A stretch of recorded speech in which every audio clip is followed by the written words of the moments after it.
In the 90s, I married the only college graduate in our village. A decade later, I caught my husband's first love in an affair, and was brutally beaten by her and her lover. Chinwen stood by my hospital bed and pulled out my oxygen tube, staring at the man I'd devoted my whole heart to. I desperately demanded answers one last time. If it weren't for you, I could have been with Lily. Now she's back with our son. Lily stood by the bed, holding a little boy slightly older than their daughter. She was clinging to Chinwen with a sweet, dependent air. Why, then what am I? And what about our daughter? You should have died. If it weren't for you, I wouldn't have wasted all these years apart from Lily. As for that bastard child, she was never meant to be born into this world to suffer. I'll never let her stand between me and Lily. I had thought my daughter choked to death by accident, only to discover it was actually Chinwen's doing. Hearing this response, I was so overwhelmed I couldn't catch my breath. Dying with unfinished business, starting over again, I returned to the eve of our wedding. 1. Yenzi, listen to your mother. That Chinwen is nothing but a college graduate, can't carry a load on his shoulders or lift a thing with his hands. If you marry him, you'll have no support and end up bearing all the burdens alone. As I listened to my mother's advice, I realized I'd been given a second chance at life. In my past life, I was drawn to Chinwen, the village's only college graduate, not just for his refined manners, but more for the vanity of having an educated husband everyone admired. Mother was right. After marriage, Chinwen did nothing but wield his pen all day, never lifting a finger in the fields. Villagers would summon him to write for weddings and funerals. He certainly knew how to keep up appearances. In my past life, I was blind to fall for such scum, enduring endless torment, even losing my daughter to his cruelty. This time, I won't let him get away with it. Gazing at my mother's face, the grievances from my past life overwhelmed me, tears streaming down unbidden. Seeing my tears, Mother grew frantic with worry. Sweetheart, if something's troubling you, just tell me, don't just cry. If you really want to marry Chinwen. I grasped my mother's hands tightly, my gaze resolute. Mom, I've decided not to marry Chinwen. Mother froze momentarily before her face lit up with joy, though still somewhat skeptical. Mom didn't press further when she saw how resolute I was. I took a deep breath and held Mom's hand. Mom, I'm really not marrying him. Chinwen might seem impressive, but he never lifts a finger at home. Life with him would be miserable. Alright, you're still young. We'll take our time finding you a match after your father comes back from his migrant work at year's end. Mom thought I was just brushing her off, but I truly meant it. I just didn't know how to explain. 2. The next day, when Chinwen's family came to discuss the marriage, I stepped forward and made my stance clear. This wedding wasn't happening. Chinwen rushed over to confront me after hearing the news. An uneducated woman like you should feel lucky I even noticed you. Staring at Chinwen's face, I suppressed my hatred with difficulty and let out a cold laugh. Who do you think you are? Some freeloading manchild. I'm not spending my life waiting on your highness. Chinwen's expression darkened as he struggled to contain his anger. That shabby empty house of his still relies on my dowry to furnish the place and keep up appearances. Yenzi, you agreed before. Stop being so difficult. If you keep this stubbornness up, I'll really lose my temper. Fighting back disgust, I retorted, since when have I been difficult? You used to chase after me. Who's this act for now? Chinwen immediately reached out to grab me. My brother stepped in and shielded me behind him. Can't you see my sister doesn't want to marry you? Get lost. I stared at Chinwen's disgusting face, wondering what kind of trash I'd gotten involved with. Get lost or I'll dump this slop on you. If it weren't for your fat dowry, you think I'd settle for you? Chinwen kept running his mouth. I stormed inside and flung a bucket of kitchen slops at Chinwen. Seeing Chinwen drenched with rotting vegetable scraps finally lifted the gloom that had weighed on me for days. Chinwen frantically brushed off the stains, never expecting I'd actually splash him. This was one of his only 2 decent outfits. You shrew, just wait, I'm done with you. Let's see who'd ever marry you now. Seeing me completely unfazed, Chinwen stormed off in a huff, sleeves flaring, watching his retreating figure. I felt strangely dazed. I remember in my past life, Lindley came back once, but suddenly left for some unknown reason. But that boy I saw at death's door, judging by his age, he might have been conceived around this time. I kept this matter quietly in mind. When Chinwen's mother found out about us, she came in person with gifts to persuade me. Looking at my mother-in-law from my past life before me, my heart was filled with mixed emotions. Chinwen's mother was also an unfortunate woman. After losing her husband, she remarried, bringing Chinwen along as baggage. Her new husband's family were kind people, Not only did they not look down on her, but they also raised Qin Wen and put him through college. However, after graduating from college, Qin Wen didn't return to his mother's side. Instead, he went back to his biological father's village. In my past life, Qin Wen's bragging made me realize his homecoming was largely about showing off, unemployed and unwilling to lower his standards. This arrogant slacker naturally looked down on rural teaching positions. That mother-in-law never gave me trouble in my previous life. In fact, plagued by guilt over remarrying and abandoning her son, she frequently gave Qin Wen financial support. Qin Wen saw everything clearly yet accepted the handouts without gratitude, taking them as his due. Whether she knew about my eventual death remains unclear, but given her habitual indulgence toward Qin Wen, she would certainly have turned a blind eye, watching the helpless woman standing at the doorway. My mother didn't take the basket from her hands but simply coldly refused her entry. Whether Qin Wen's mother was pitiful or not had nothing to do with me. In the days that followed, rumors gradually spread through the village that Qin Wen and I were dating and planning to get married. My mother was frantic with worry about what people might say, but I completely ignored it all. Because I knew Qin Wen's white moonlight would appear in a month, and then I'd be completely irrelevant. I asked my brother to keep an eye on Qin Wen in the village in case he tried anything shady. 3. In my past life, though Qin Wen constantly called me an uneducated woman, I'd actually completed 10th grade, but being my parents' only daughter, villagers kept calling me a financial burden until the gossip became unbearable and I dropped out. Looking back now, those trivial rumors mean nothing compared to the harsh realities of life. I dug out my treasured high school textbooks, only to find the knowledge inside strangely unfamiliar. Mom, could you ask Uncle for me? I want to go back to school. What, Swallow, you want to go back to school? That's right, with job placements still available after college these days. I'll study hard this time and make sure you and Dad live comfortably someday. Alright then, I'll go ask right away. Though prosperity was still far off, Mom happily agreed when she heard I'd stopped obsessing over Qin Wen. Since my uncle taught at the high school, my school enrollment was settled before long. This time, study hard and don't give up halfway again. Standing in my uncle's office, he patiently reminded me, I understand, Uncle, I'll study hard this time. Wearing my old school uniform, I walked into the classroom. My classmates, having likely heard about my past, whispered among themselves. I stood confidently on the podium and began my self-introduction. Hello everyone, my name is Jean Yen. Starting today, I'll be studying with all of you. I appreciate your kindness. Whispering voices rose from the audience. I can't believe she has the nerve to show up at school. Seriously, she's practically engaged and still doing this. Gotta admire her guts. Still, dropping everything to go back to school takes serious determination. Determination, my foot.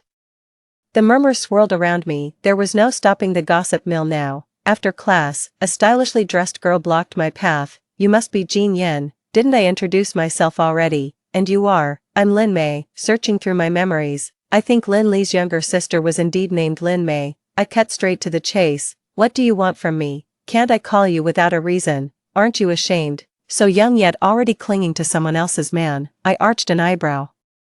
Which I saw me clinging to someone else's man, and who exactly is this someone else? Of course, Lin Mei suddenly stopped mid-sentence with a disdainful humph. Without another word, she turned and walked away. Unlike her favored sister Lin Mei, Lin Li had to start working right after elementary school. Every time she returned to the village dressed fashionably, the locals would flock around her in admiration. Though raised in a single-parent household, Lin Mei never fell behind in fashion thanks to Lin Li's influence. 4. By this time, Qin Wen was probably about to marry Lin Li. Hope these two stay locked together forever and stop tormenting others. On my way home, the fleeting figure by the roadside was unmistakably Qin Wen. I quietly followed and sure enough, spotted Qin Ming and Lin Li standing before a shabby little house. To my surprise, Lin Li had returned ahead of schedule. All Wen, what took you so long? Lily, sorry to keep you waiting. The woman's plaintive voice melted Qin Wen's heart completely. He reached out, pulled her close, and carried her into the small cabin. Soon, discordant sounds began emanating from the cabin. As I walked back slowly, it became clear, Qin Wen and Lin Li were together at this very moment. I thought that once they got together, I would be out of the picture. To my surprise, Qin Wen showed up at my place again the very next day. Yenzi, just agree to compensate me with your dowry. And I'll never bother you again, otherwise, I'll tell everyone you've been fooling around with another man. Qin Wen's shamelessness had once again redefined my understanding of the word. My gaze turned icy as I stared at Qin Wen. Go ahead, try me, Qin Wen faltered under my glare, but thinking of his empty home and not wanting Lily to suffer, he squared his shoulders defiantly. You're the one who broke your promise. I deserve compensation, not a penny for you. Get lost before I throw this slop water on you, you'll pay for this. Remembering last time's humiliation, Qin Wen stormed off after throwing out some harsh words. The next day, Qin Wen showed up at my school to help me withdraw, saying we were going back to get married. When my deskmate rushed over to tell me the news, I could hardly believe it. Teacher, we're dropping out, Jinyan's getting married. The moment I stepped into the office, Qin Wen's words hit my ears. Before Qin Wen could react, I landed 2 sharp slaps across his face. Shut your filthy mouth. A disgrace like you tarnishes the reputation of educated people, I sneered. You damn shrew, I'll beat you to death. Qin Wen lunged at me. The teachers rushed to intervene while my uncle looked at me with a pained expression. Causing such a scene at school, what a disgraceful spectacle. Exactly, if you don't want to study, just go home. This is utterly ridiculous. The poor girl clearly had no idea what was going on. This man was actually one of our school's top graduates. How did he end up like this? Indeed, we really need to strengthen moral education for students. The gossip about Qin Wen and me kept circulating around us. I raised my voice. Let me make this clear once again. I have absolutely no connection with Qin Wen. He's no longer a student here. And I hope the faculty will instruct security to stop letting irrelevant people onto campus. Qin Wen rolled up his sleeves and charged forward. How dare you keep me out? You think I can't do anything about it? My uncle quickly stepped in front of me. A wave of warmth washed over me. I wasn't alone in this fight. I stared at Qin Wen and muttered something under my breath. Qin Wen froze at my words, then gave me one last look before walking away. I apologized to my teachers and classmates and promised that this would never happen again. I glanced provocatively at Lin Mei in the crowd. This man wasn't the one I was after. Lin Mei felt a bit dazed. This didn't seem to match what her sister had told her. In the afternoon, my brother came to tell me during my break that Qin Wen had gone crazy when he saw Lin Li fooling around with a man in a cabin in the woods east of the village. He got into a fight with the man and ended up severely beaten. The man was also sent to prison for intentional injury. I told him when Qin Wen was about to hit me in the office. There's a man in the small house at the east end of the village. Qin Wen's heart was with Lin Li, and regardless of whether the news was true or false, the mere mention of the small house at the east end of the village caught him completely off guard. Only this time, it was Qin Wen who ended up severely beaten and lying in a hospital bed. In this second life, I stayed away from Qin Wen, yet without me, their happiness seemed hollow. Lin Li and a man seized the moment when Qin Wen's mother was absent, pushing open the hospital room door to stare at him. Pathetic, thought he could cover for us, but turned out to be worthless. Lin Li sneered as she yanked out Qin Wen's oxygen tube. What the hell are you doing? Qin Wen glared furiously. Watching helplessly as his lifeline was severed, Lin Li gently caressed her belly, placing a finger to her lips. Shh, keep it down, don't startle mine and brother Jin's baby. Jin Qi, it's you. So this child is actually yours. Then who's that man in prison? So the child wasn't his after all. Qin Wen drew his last breath with eyes wide open, unable to close them in death. Lin Li would never admit that the man was merely a decoy. Her real cover was for Jin Qi. As she turned to leave, Lin Li spotted Lin Mei. It never crossed Lin Li's mind that Lin Mei would tail her to the hospital. What are you doing here? How much did you hear? Lin Li demanded sharply. Sis, how could you become like this? Why? Lin Mei cried in anguish. Since she could no longer maintain her perfect image in front of her sister, she decided to drop all pretenses. What? Looking down on your big sister now? Where was this attitude when I was paying for your education all these years? Lin Mei pleaded. Sis, turn yourself in. Jin Qi's face darkened instantly. Need me to handle this? Lin Li quickly pulled Lin Mei aside. What nonsense are you spouting? Listen, take today's secret to your grave, or even I can't protect you. With that, she left arm in arm with Jin Qi. In the end, Lin Li couldn't ignore the bond she shared with her sister. Lin Mei watched her sister's retreating figure as if seeing her for the first time. Watching from the corner, I realized Qin Wen's death did nothing to quell the hatred burning within me. Soon after, Qin Wen's mother returned to find her son dead, then falsely accused me of his murder when reporting to the police. As I looked at this woman showing signs of aging before me, it became clear, she wasn't innocent after all. The The police found no evidence linking me to the crime in the room, so they just took my statement and let me go. Qin Wen's mother started spreading rumors that I killed him. But I maintained my innocence publicly, saying we should wait for the police investigation results. Little sister, everything's ready, when do we begin? Twirling the flash drive in my fingers, I murmured, death would be too merciful, let them torment each other first. I'd shared my bizarre experiences with my brother, and he chose to believe me without question. 5. Later during a police raid, Linley was arrested. Turns out her working away from home had actually meant walking the streets. When she reached that age, she decided to return and settle down with a dependable man. Poor Qin Wen with his weak family background became her target. Back when money came easy, Linley still ended up fooling around with Jin Qi, the village chief's son, purely for financial gain. It wasn't long before Linley tested positive for STDs, and Jin Qi, who'd been involved with her, couldn't escape the same fate. Jin Qi drained his family's savings trying to get treatment, but his condition never improved. He took all his anger out on Linley, and during their struggle, she lost the baby. As the police investigation deepened, they discovered that Qin Wen's death was connected to Linley and Jin Qi. The police began to hunt for Linley, who had just been released from prison. Linley and Jin Qi began their brief life on the run. One early morning, Jin Qi and Linley were found dead under a bridge outside the village. Both had multiple chaotic stab wounds, and the police ruled their deaths as the result of a mutual fight. After learning that her son had been killed by Linley, Qin Wen's mother frequently went to Linley's home to make a scene. When Linley's mother learned what had happened to her daughter, she blamed herself for thinking that the family's burdens had ruined her daughter. She fell gravely ill and never recovered, leaving Lin Mei to quietly collect and bury Linley's body. The last time I saw Lin Mei, she was so haggard and worn that she was barely recognizable. She just looked at me from a distance and then walked away. I heard that Lin Mei later dropped out of school to take care of her mother. As things unfolded, people around me just said I was unlucky to meet a scumbag, but thankfully I cut my losses in time. But none of that matters anymore. Everything was settled before my college entrance exams, and these things won't affect me anymore. I got into my dream university and stayed in the provincial capital to work after graduation. I kept my promise and brought my parents to live in the provincial capital, where our days now pass with light-hearted ease. These experiences prompted my brother to leave our village and seek opportunities elsewhere. Occasionally reminiscing about my infatuation with Qin Wen feels like recalling a distant lifetime. Now I stand on my own, pursuing a career I'm passionate about. Understanding true happiness comes from my own efforts, not relying on others. As for Qin Wen, Linley, or even Jin Qi, they were merely passing chapters in my life, drifting further away from my world with each passing day. Yenzi, it's time you found someone, came Mom's daily nagging right on schedule. With a resigned sigh, I looped my arm through hers. Mom, not this again. Lin Mei side story. I have an enviable sister who always brings me beautiful clothes whenever she returns from work.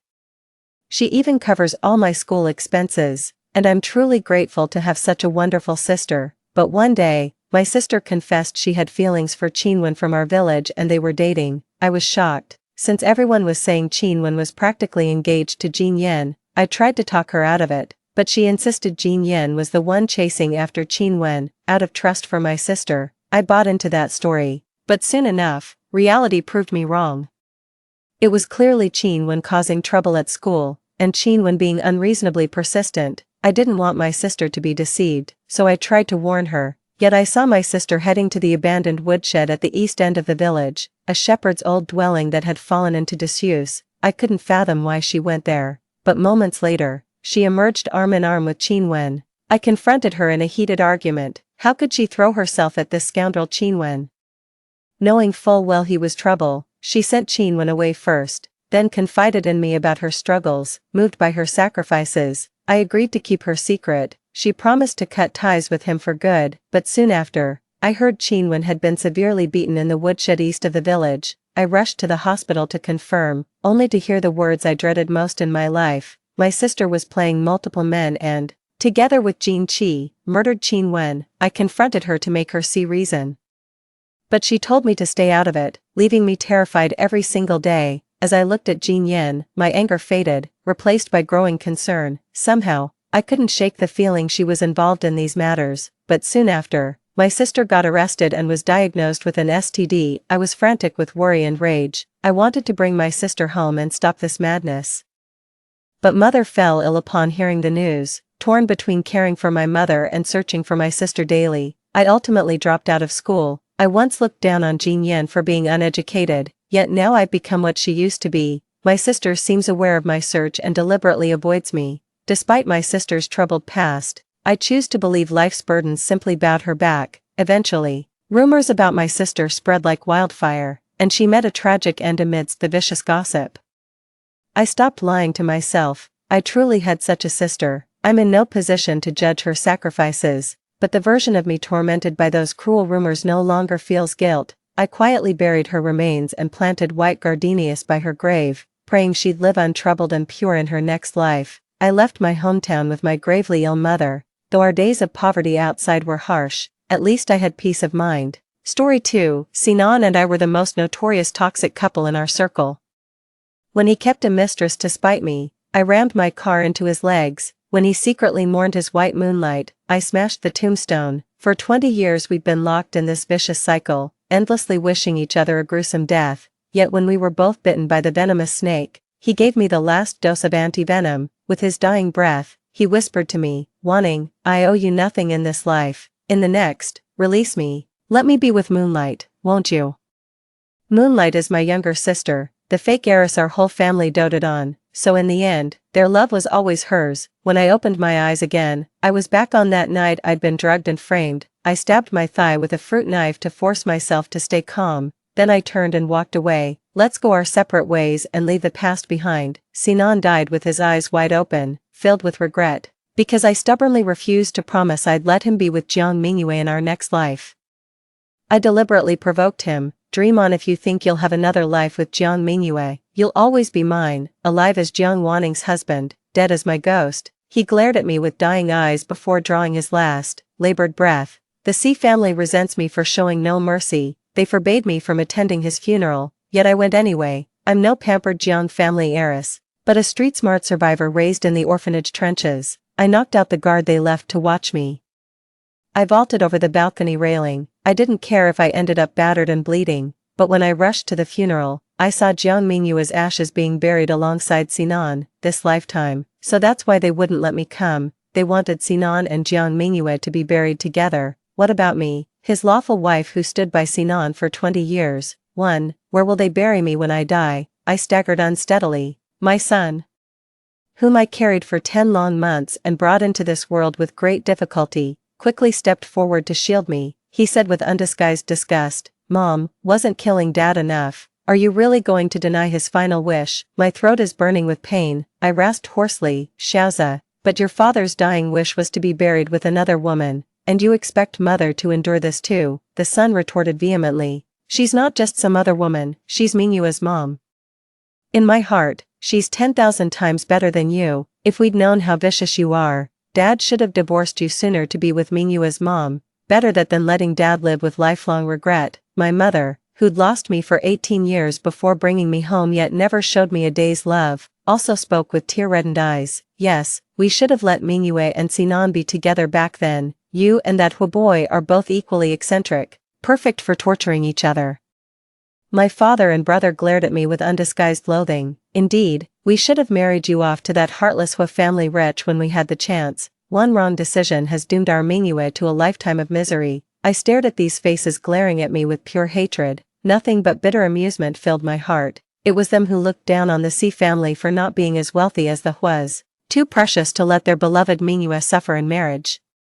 They schemed to swap my betrothal with Jiang Mingyue's, yet now I'm the only one being treated as the villain. I watched their antics like a clown show. Then I kicked my son who was blocking my way. Since Sinan married me, he belongs to me. Dream on if you think you'll be buried with another woman. I'd rather die today than let Jiang Mingyue's ashes stay here. I had barely taken a step towards Sinan's gravestone when I froze in my tracks. It was a shared burial plot. The headstone meant for Sinan alone now read, Sinan, resting with beloved Mingyue, may we be together through all lifetimes, united as one heart. At that moment, the tears held back for so long finally fell. Sinan never truly loved me. In this world, I've always been alone. All my obsessions have faded from my heart. I collapsed heavily to the ground. The compass, I promise you, if there's a next life, I'll make it happen for you. The air suddenly grew thick with the heavy scent of alcohol.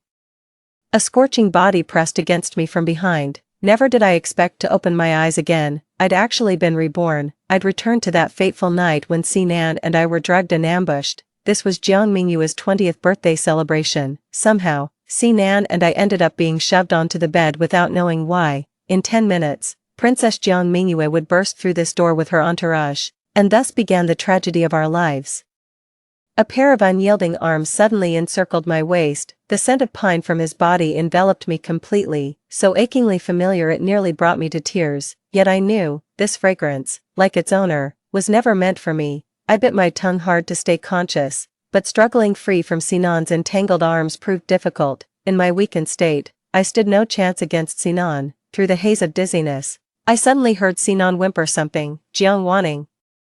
Don't you dare come near me ever again. I snapped back to reality. I grabbed the fruit knife from the nightstand and stabbed my own thigh without hesitation. Then I knocked out Sinan with the bedside lamp as he tried to cling to me. With one last glance at the unconscious man, I walked away without looking back. So Sinan had been reborn too. This lifetime, I won't cling to you anymore. May all your wishes come true. The moment I stepped out of that house, Jiang Mingyue and her girlfriends arrived right on schedule. Pushing open the door, they found only the unconscious Sinan in the room. Jiang Mingyue's face briefly contorted when she didn't see me, but she quickly masked her expression. Sinan let out an involuntary whimper. Her girlfriends, all insiders in their circle, quickly noticed his odd behavior.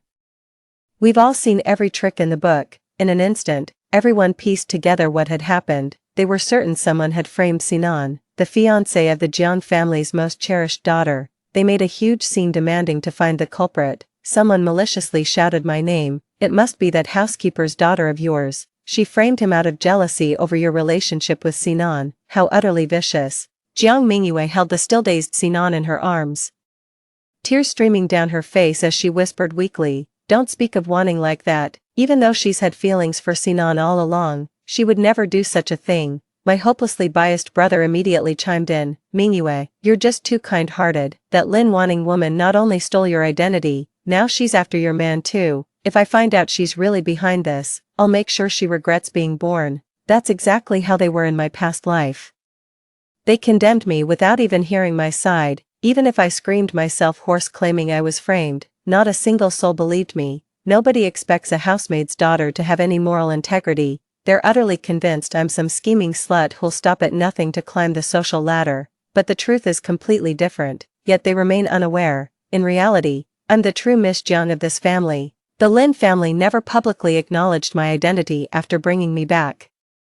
Thanks to Jiang Mingyue's subtle manipulations, everyone even mistook me for the housekeeper's daughter. So that's how it is. It's not like I didn't try to explain, but all I got in return was more mockery and sarcasm. They say I'm so jealous of Jiang Mingyue that I've developed hysterical delusions, even fantasizing about being the biological daughter of the Lin family. An overwhelming tide of malice surrounds me, driving me to the brink of madness, yet not a single soul stepped forward to help.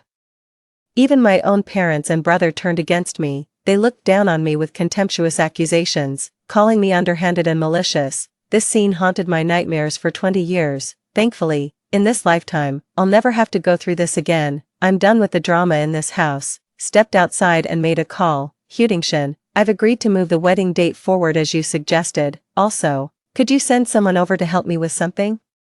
I think I need to go to the hospital. A black Bentley pulled up right in front of me. As the car door opened, Huatingshan's aloof aristocratic features came into view. Too, this untouchable prince of Beijing's elite circles always carried that impenetrable air of detachment. In her past life, Jiang Mingyue had finally married him as she'd always wished. Little did she know, he truly lived up to his reputation of being cold and unapproachable, even if she stood naked before him. He wouldn't give her a second glance. In the end, Jiang Mingyue couldn't bear the loneliness and went looking for male escorts, only to end up contracting a nasty STD. In the end, she took her own life for fear of the scandal coming to light. Little did she know, such was this woman, yet she remained in Sinan's heart for a lifetime, held that grudge against me for life, masking the mockery and hatred in my eyes. I thanked Huatingshan with deliberate indifference. Hua Tingshan tilted his chiseled profile slightly, casting a glance at my disheveled state. His handsome brows furrowed almost imperceptibly. Don't mention it. After a thoughtful pause, he continued, from now on we're family. Don't hesitate to come to me with anything. After all, you saved Grandpa's life. Grandpa insisted I treat you well, the really, really good kind. Hua Tingshan's words made my eyes sting with emotion. In my past life, I accidentally saved Grandpa Hua when he collapsed from a heart attack, the former patriarch of the Hua family, whom both the Lin and Si families would kill to get close to. After learning about my background, he looked at me with tender concern, saying he wanted to introduce me to a good match, to ensure my lifelong security. Turns out this good match was his own grandson, Hua Tingshan. Little did I expect. Fate had other plans. I never married Hua Tingshan. Nor did I live the carefree life the old man had hoped for, yet I've tasted all the bitterness life has to offer. But the old man's affection for me was genuine. Even when his lamp was running dry, he still remembered to ask Hua Tingshan to look after me. That's why the Jiang and Si families' businesses flourished afterward. Jiang Mingyue caused such a disgraceful scandal, yet Hua Tingshan chose not to expose it, sparing the Jiang family public humiliation. It hit me instantly, but in this lifetime, I refused to waste any more favors on them. After spending half the night on an 4 drip at the hospital, I finally staggered home the next morning. To my surprise, when I opened the villa's front door, the entire Jiang family, who normally left for work early, were all gathered in the living room today. Jiang Mingyue spotted me, buried her face in her mother's bosom as if frightened. Seeing this, my brother stormed toward me in fury. He slapped me hard across the face. So the little bastard finally shows up, on your knees. Feeling the sting on my face, I stared fixedly at the man before me. He was my biological brother. I used to adore him so much, truly wonderful. During those years of being bullied at the orphanage, I dreamed of having an older brother to protect me, and then, against all odds, it actually happened to me. The day the Jiang family found me, I looked at him with hopeful eyes. I dreamed he'd be like those protective older brothers from TV dramas. Someone who'd shield and believe in me. For a brief moment, he was kind to me too. 3. He looked at the wounds on my body, said, warning, don't worry, with me here, I won't let anyone hurt you ever again. But whenever Jiang Mingyue cried, he forgets everything in an instant, a rotten seed, worthless trash. Whenever Jiang Mingyue gets upset, all hell breaks loose on me without mercy. Because of this shallow familial bond, I suffered for so long. I always thought I wasn't good enough to earn my family's affection. It's really no big deal. When the older kids bullied me at the orphanage, when that vile teacher molested me, how I wished they would descend from the heavens to protect me, yet they never showed up, not even once. That's when it all became clear to me. The only person I could rely on was myself. With my teeth, my fists, and that reckless ferocity, I forged myself into a ruthless woman. I became my own protector. I should do the same. Love yourself always, protect yourself always. So, the next moment, my slap landed squarely on Jiang Chaoyang's face. You idiot, what gives you the right to hit me? My strike came so fast that everyone froze in shock. They never imagined that the same pitiful wretch who'd groveled for their affection could do this. How dare you lay hands on your favorite brother? Until Jiang Mingyue burst into tears. Sister, how could you hit brother? I know you dislike me, resent me for stealing your identity, for taking your fiancé brother Sinan from you. You can hit me or do whatever you want to me, but please don't take it out on my brother. Jiang Chaoyang came to his senses, his face flushing red with anger. Mingyue, don't cry. That vile woman who resorts to cheap tricks like drugging people, she's not worth a single tear from you. You want me to give up my status for her? Listen well, Jiang Wanning. I, Jiang Chaoyang, only acknowledge Mingyue as my sister. A rotten seed like you from the orphanage isn't worthy. Staring at Jiang Chaoyang's arrogant expression, I suddenly found the whole situation utterly absurd. I could no longer suppress the question that had haunted me for 2 lifetimes. Brother, how can you say so casually that I'm unworthy of being your sister just because I grew up in an orphanage? It was your own carelessness that lost me in the first place. If Jiang Chaoyang hadn't been so reckless that year, begging our parents to take him on that roller coaster, once wasn't enough, had to do it again, and then a 3rd time. Even when Mom said his sister was too young to leave alone at the ticket counter, he wouldn't listen. That day, while Jiang Chaoyang was riding his 4th roller coaster, I was taken away. They couldn't find me. Jiang Chaoyang didn't even bother looking for me, let alone feel guilty. I even suggested they adopt another child around my age. From then on, they poured all their guilt and love for me into that other child. By the time I returned, yet they looked down on my humble origins, accusing me of lacking nobility. But what fault is truly mine? Jiang Chaoyang fell into an uncharacteristic silence, conscience-stricken, but I still couldn't swallow my anger and added, that still doesn't justify your resentment towards Mingyue. If you hate me, take it out on me directly. Why would you drug Sinan just to hurt Mingyue? I drugged Sinan. Did you see it happen? Jiang Chaoyang declared with righteous indignation. It wasn't me, but it was definitely you. Who else in this family hates Mingyue so much while secretly pining for Sinan? I gritted my teeth in fury. What a brilliant deduction, you idiot. Do you even know you need evidence to convict someone? With all these surveillance cameras at home, why don't you check the footage and see who actually drugged you right under young Master Zhang's nose? Jiang Chaoyang said thoughtfully. Oh right, we've got security cameras at home, they must have caught who did it. I'm going to the surveillance room right now to pull the footage and wipe that smug look off your face. After being reborn, I'd sworn not to let this family's favoritism get to me anymore, yet at this moment, my heart still aches. How absolutely convinced they were that I did this. They didn't even bother to check the surveillance footage. Just like that, they convicted me without a second thought. Just when I thought things were about to take a turn for the better, my mother, holding Jiang Mingyue who was visibly avoiding eye contact, hurled a vase at me without hesitation. I couldn't dodge in time. Blood immediately began to seep from my forehead. My mother glared at me coldly and said, haven't you caused enough chaos in this family since you returned last night?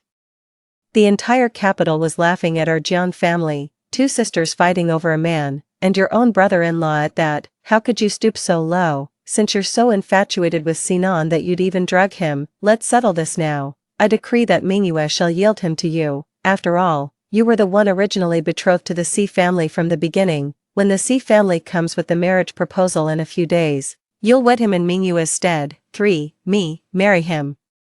What about Jiang Mingyue? Just like my past life, marrying into the Hua family in my stead, they just won't give up their schemes to steal my destined marriage. I stared in utter disappointment at the woman who'd spoken those words with such casual indifference. My eyes burned with unshed tears of blood. She is my mother. I once adored her beyond measure. Every day in the orphanage, I longed for her. I feared my younger self might forget her face.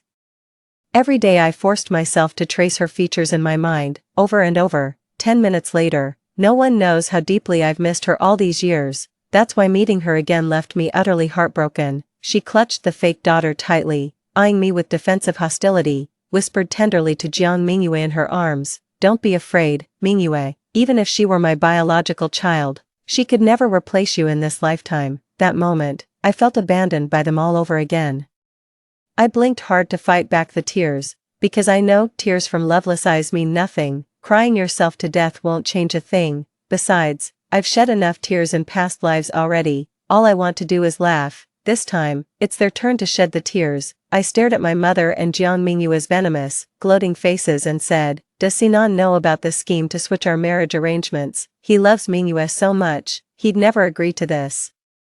Jiang Mingyue blinked uncomfortably before speaking. Sinan knows I owe you an apology. He'll understand my position. Don't worry, sis, Sinan's a good man, he'll treat you right when you marry him. Guess we just weren't meant to be. I gazed at Jiang Mingyue's face. I can't believe there exists such a shameless, two-faced bitch in this world. How dare she sugarcoat her exploitation of me with such high-sounding excuses. Her scheming is so transparent it's almost comical. I smiled and said, what about Hua Tingshan? Jiang Chaoyang might not know, but surely you both remember. The Hua family intends to marry a Jiang daughter. They'll be sending matchmakers in a few days, so I marry Sinan, while Jiang Mingyue gets the prestigious Hua family match. Is that it? Have you forgotten? I was the one who saved the Hua family patriarch. I'm the one the Hua family actually wants to marry. Mom, Dad, am I really your biological child? Why are you playing favorites like this?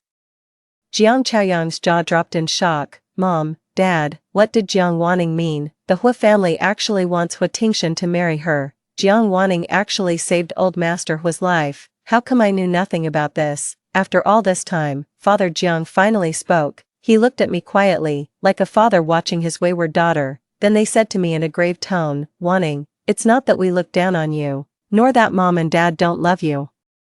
Having spent so many years in the orphanage, your social graces naturally can't compare to your sisters. Having you and Mingyue switch marriages is actually for your own good. The Hua family's vast empire is a tangled web of complexities beyond imagination.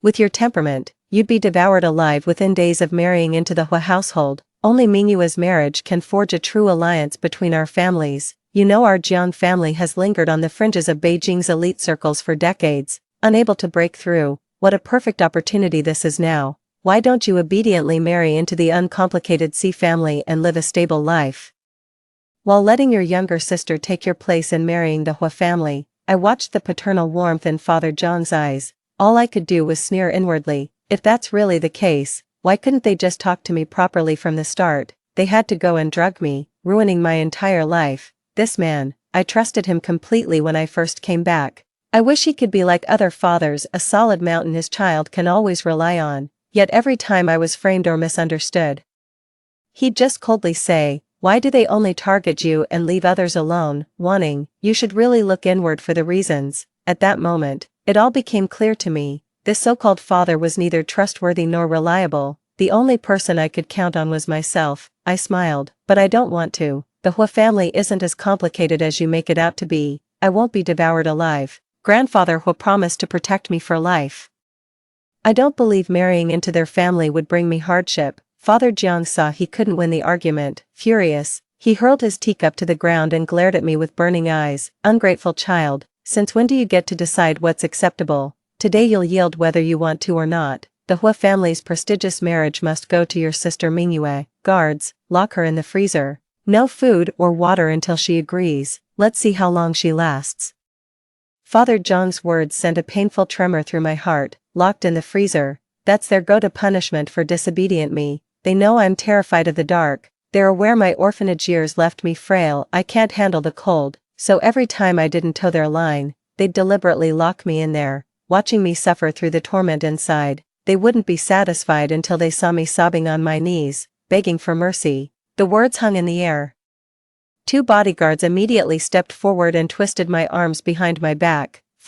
Jiang Mingyue looked at me with undisguised mockery. Jiang Zhaoyang stood by with complete indifference. Even my own parents seemed to wish me dead. After being reborn, must I still face this arranged marriage fate? Just as I thought I'd be humiliatingly locked in the cold storage, a chilling, deep voice suddenly spoke from behind. "Where exactly are you taking my fiancé?" Turning around, I saw the stern-faced Hua Tingshan, who had silently entered the room. He wore a well-tailored dark suit. The Buddhist prayer beads perpetually adorning his wrist lent him an air of serenity, yet with just a glance, he turned Mr. Zhang's aggressive demeanor pale with fright.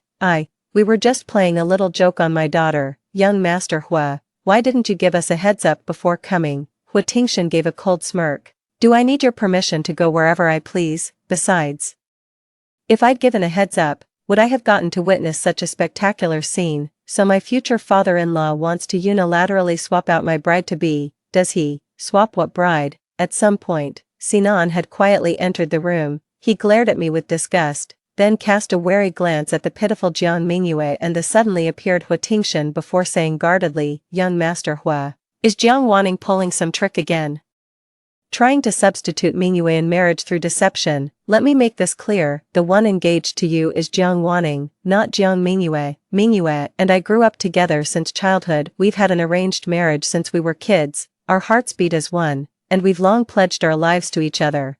Don't you dare fall for Jiang Wanning's tricks or believe that nonsense about sister-swapping marriages." As the words hung in the air, both Madame Jiang and Jiang Mingyue turned pale, yet Sinan continued berating me. Completely oblivious, Hua Tingshan watched the rambling Sinan with an aura of unbearable pressure radiating from him. "Are you saying Wanning came up with the bride-swapping idea?" Sinan nodded in confusion. Hua Tingshan continued, "But that's not what I've heard. Had I arrived moments later, that dear sister's father of yours would have locked Wanning in the freezer, forcing her to marry you just to clear the Hua family's young mistress position for his precious Jiang Mingyue, the one scheming desperately to become Mrs. Hua was never Wanning. I recall the C family patriarch wasn't this foolish a decade ago. How did he raise such a clueless grandson, getting played like a puppet? Do you even realize the person I'm engaged to has always been Jiang Wanning? She alone is the woman I recognize as my wife.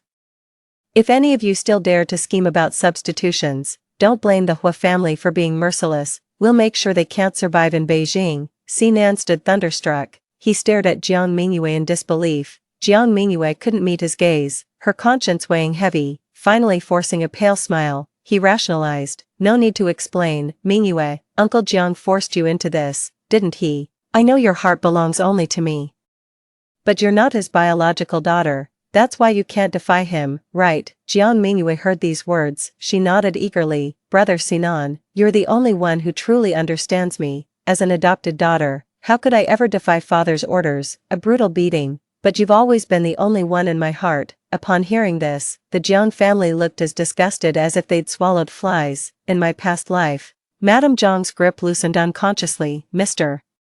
Jiang gave her an inscrutable look. Even the thick-skinned Jiang Chaoyang felt uneasy hearing this. I couldn't help but find the whole scene amusing. Cracks began to show in their perfect alliance. They weren't satisfied. This rift will only widen with time. But now, by day's end, Hua Tingshan had taken me away. I know. He said he wasn't comfortable with me staying here any longer. They simply didn't love me. I know he meant well. It was also for Grandpa Hua's orders. I followed his lead without hesitation. Having been given a second chance at life, I won't put myself in harm's way again. Just as Hua Tingshan and I were leaving, Sinan stopped me at the door. He leaned in and said, "Jiang Wanning, I know you've been reborn too. I'm glad you're not clinging to me this lifetime. But even if we can't be husband and wife, there's no need for you to throw yourself away. Why would you marry Hua Tingshan when you know full well he's a despicable wife-beater? Are you really the kind of woman Mingyue described, someone who'd stop at nothing to climb the social ladder?" I gave Sinan a disappointed look. "The man who's been entangled with me through 2 lifetimes, we've been together for over 20 years, and even had a son, though most of the time, we were at each other's throats. But he should know this. I'm someone who draws clear lines between love and hate. Love is love, hate is hate. Never stoop to underhanded tricks." Now, all those sneaky, shameless deeds were done by his beloved Jiang Mingyue anyway. He underestimated me after all, but it's fine, to me now. He's just a stranger. What he thinks of me doesn't matter at all, I said coolly. Who I marry and what I choose to do has never been any of your business. Besides, I know Hua Tingshan far better than you ever could. That nonsense about him being some abusive monster, just Jiang Mingyue's poisonous gossip. You absolute fool. With that, I ignored the fury-twisting Sinan's expression, left without looking back. This time, I won't stand in the way of him and his beloved Mingyue anymore.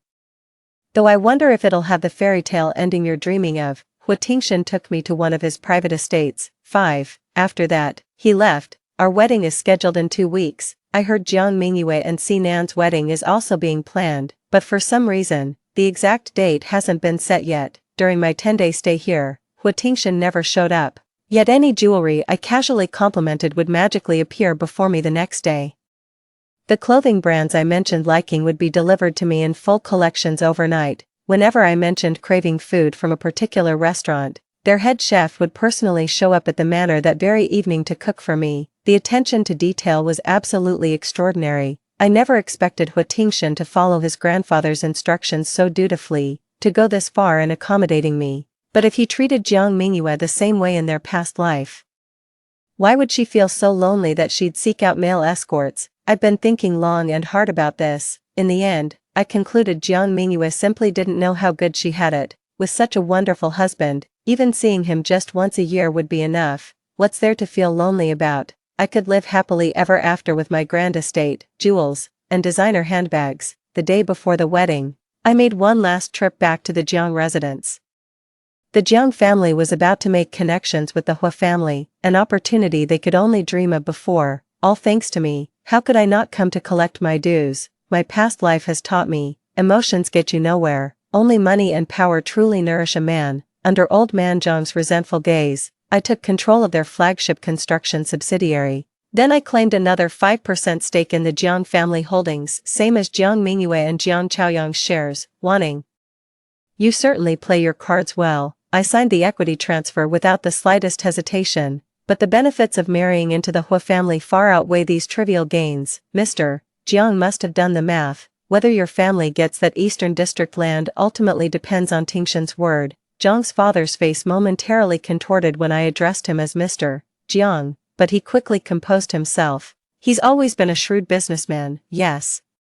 He beamed at me with an ingratiating smile, warning, "I always knew you'd be the most successful of my children. The Jiang family's future rests on you now. Guess it's up to me now. But the Jiang family's next leader will have to be someone else." Outside the study, dumb as a doorknob, Jiang Chaoyang, being used as Jiang Mingyue's pawn, clearly isn't cut out for it. When I left the Jiang residence, only Jiang Chaoyang came out barking like a rabid dog, told me not to get cocky.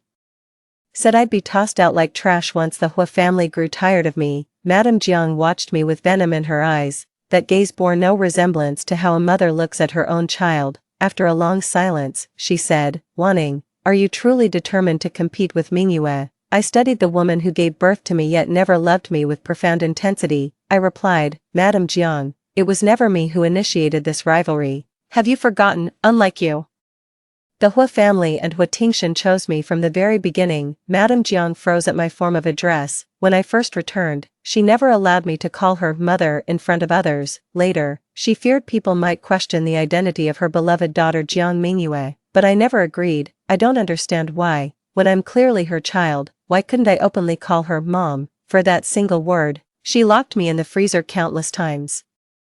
Even if I had to starve for 3 days in -20°C weather, I wouldn't change my mind. In the end, seeing how stubborn I was, Mrs. Jiang decided to never appear with me in public again, not even at my wedding with Sinan. She treated Jiang Mingyue poorly just to avoid gossip. None of them attended. Calling her mom was my obsession from a past life, but now, I've let it go. Mother Jiang gave me a long, penetrating look. In this lifetime, our mother-daughter bond has come to an end.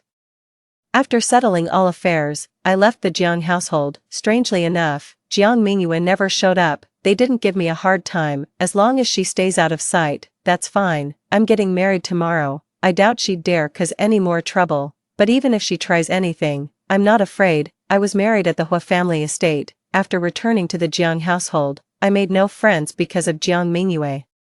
Hua Tingshan was incredibly thoughtful to have his cousin Hua Xiaoxiao serve as my bridesmaid. Hua Xiaoxiao was such a sweet and considerate young lady. I let out a scornful laugh. She took excellent care of me throughout the entire wedding day, from the morning procession to the ceremony. Her support lasted until our wedding festivities concluded. She and I waited in the hotel room for Hua Tingshan to return from his business dinner, planning to head back to the Hua family estate together.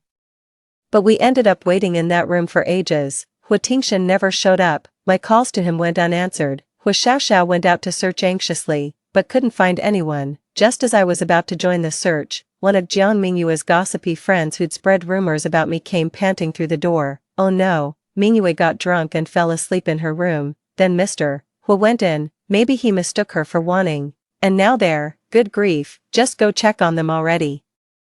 My fists clenched so tightly my nails dug into my palms. So this was Jiang Mingyue's trap all along. Ruined my wedding, then take my place. By the time we reached the house, a crowd had already gathered outside. When they saw me approaching, their faces showed either pity or schadenfreude. Jiang Mingyue's breathy moans kept drifting out from inside the room. Everyone knew exactly what kind of good time was happening in there. Hua Xiaoxiao looked at me with concern. "Don't panic, sis-in-law. It must be a misunderstanding. Whether it's a misunderstanding or not, we'll know once we open this door." But before I could push it open, a shadowy figure lunged at me. The next instant, Sinan had me in a vice-like grip around the neck. "Jiang Wanning, was it you? How could you be so vicious? Even now, you still won't stop harming Mingyue. Are you that desperate to marry me? But I would never wed you. I don't love you at all. You should have known this long ago. I'd rather die than love a wicked woman like you." Sinan's words left a bitter ache in my heart. I am the villainess, but had I not become this, I'd have died long ago in that orphanage. 20 years of entanglement with Sinan, he always knew exactly where to twist the knife to hurt me most, but this time, I won't go down without a fight. I kicked Sinan square in the chest with all my might, then grabbed his hair and slapped him across the face a dozen times. "Me scheming against her, use that pea-brain of yours. What possible gain would I have from scheming against her at my own wedding? Besides, I still want to marry you. A dimwit like you isn't fit to lick Tingshan's boots. My lady speaks the truth. I am indeed 1,000 times your better." To the astonishment of Sinan and the crowd, Hua Tingshan, who should have been inside the room entangled with Jiang Mingyue, emerged from behind them. He gasped in disbelief. "Hua Tingshan, what are you doing here?" Hua Tingshan responded with a faint smile. Then he gently helped me up from the ground. The reason I'm here, obviously because I heard my wife was being wronged, so I came to have her back. Enough. Some are claiming it was our wanting who drugged those inside. That's why I just pulled the surveillance footage. It's been sent to your phones. Watch it and you'll see who's really the thief. Crying, "Stop thief." Jiang Mingyue's friend hastily grabbed her phone.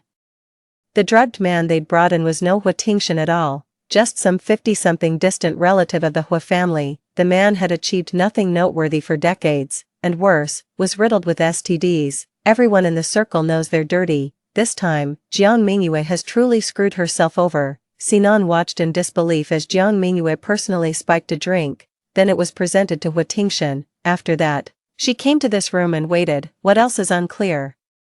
This whole affair was Hua Tingshan crying thief. Hua Tingshan watched Sinan's meltdown with amusement. Happy now? Your precious soulmate sister has been looking down on you all along, just waiting to climb the social ladder, but she failed this time. Doubt anyone in our circle would want to marry her now. Looks like your sweet little sister has no choice but to pick you. Better hurry home and celebrate in secret. In a few days, Wanning and I will be waiting to toast at your wedding feast. Here we go again. Sinan collapsed to the ground with a defeated expression, then stared at me with a deathly pale face, murmuring to himself, was I wrong, Wanning? She's always been like this since our past life, hasn't she? Why didn't you tell me? I was wrong. Whether Sinan's compass works or not is none of my business. He totally deserved this. That evening, Hua Tingshan and I returned to the Hua family residence.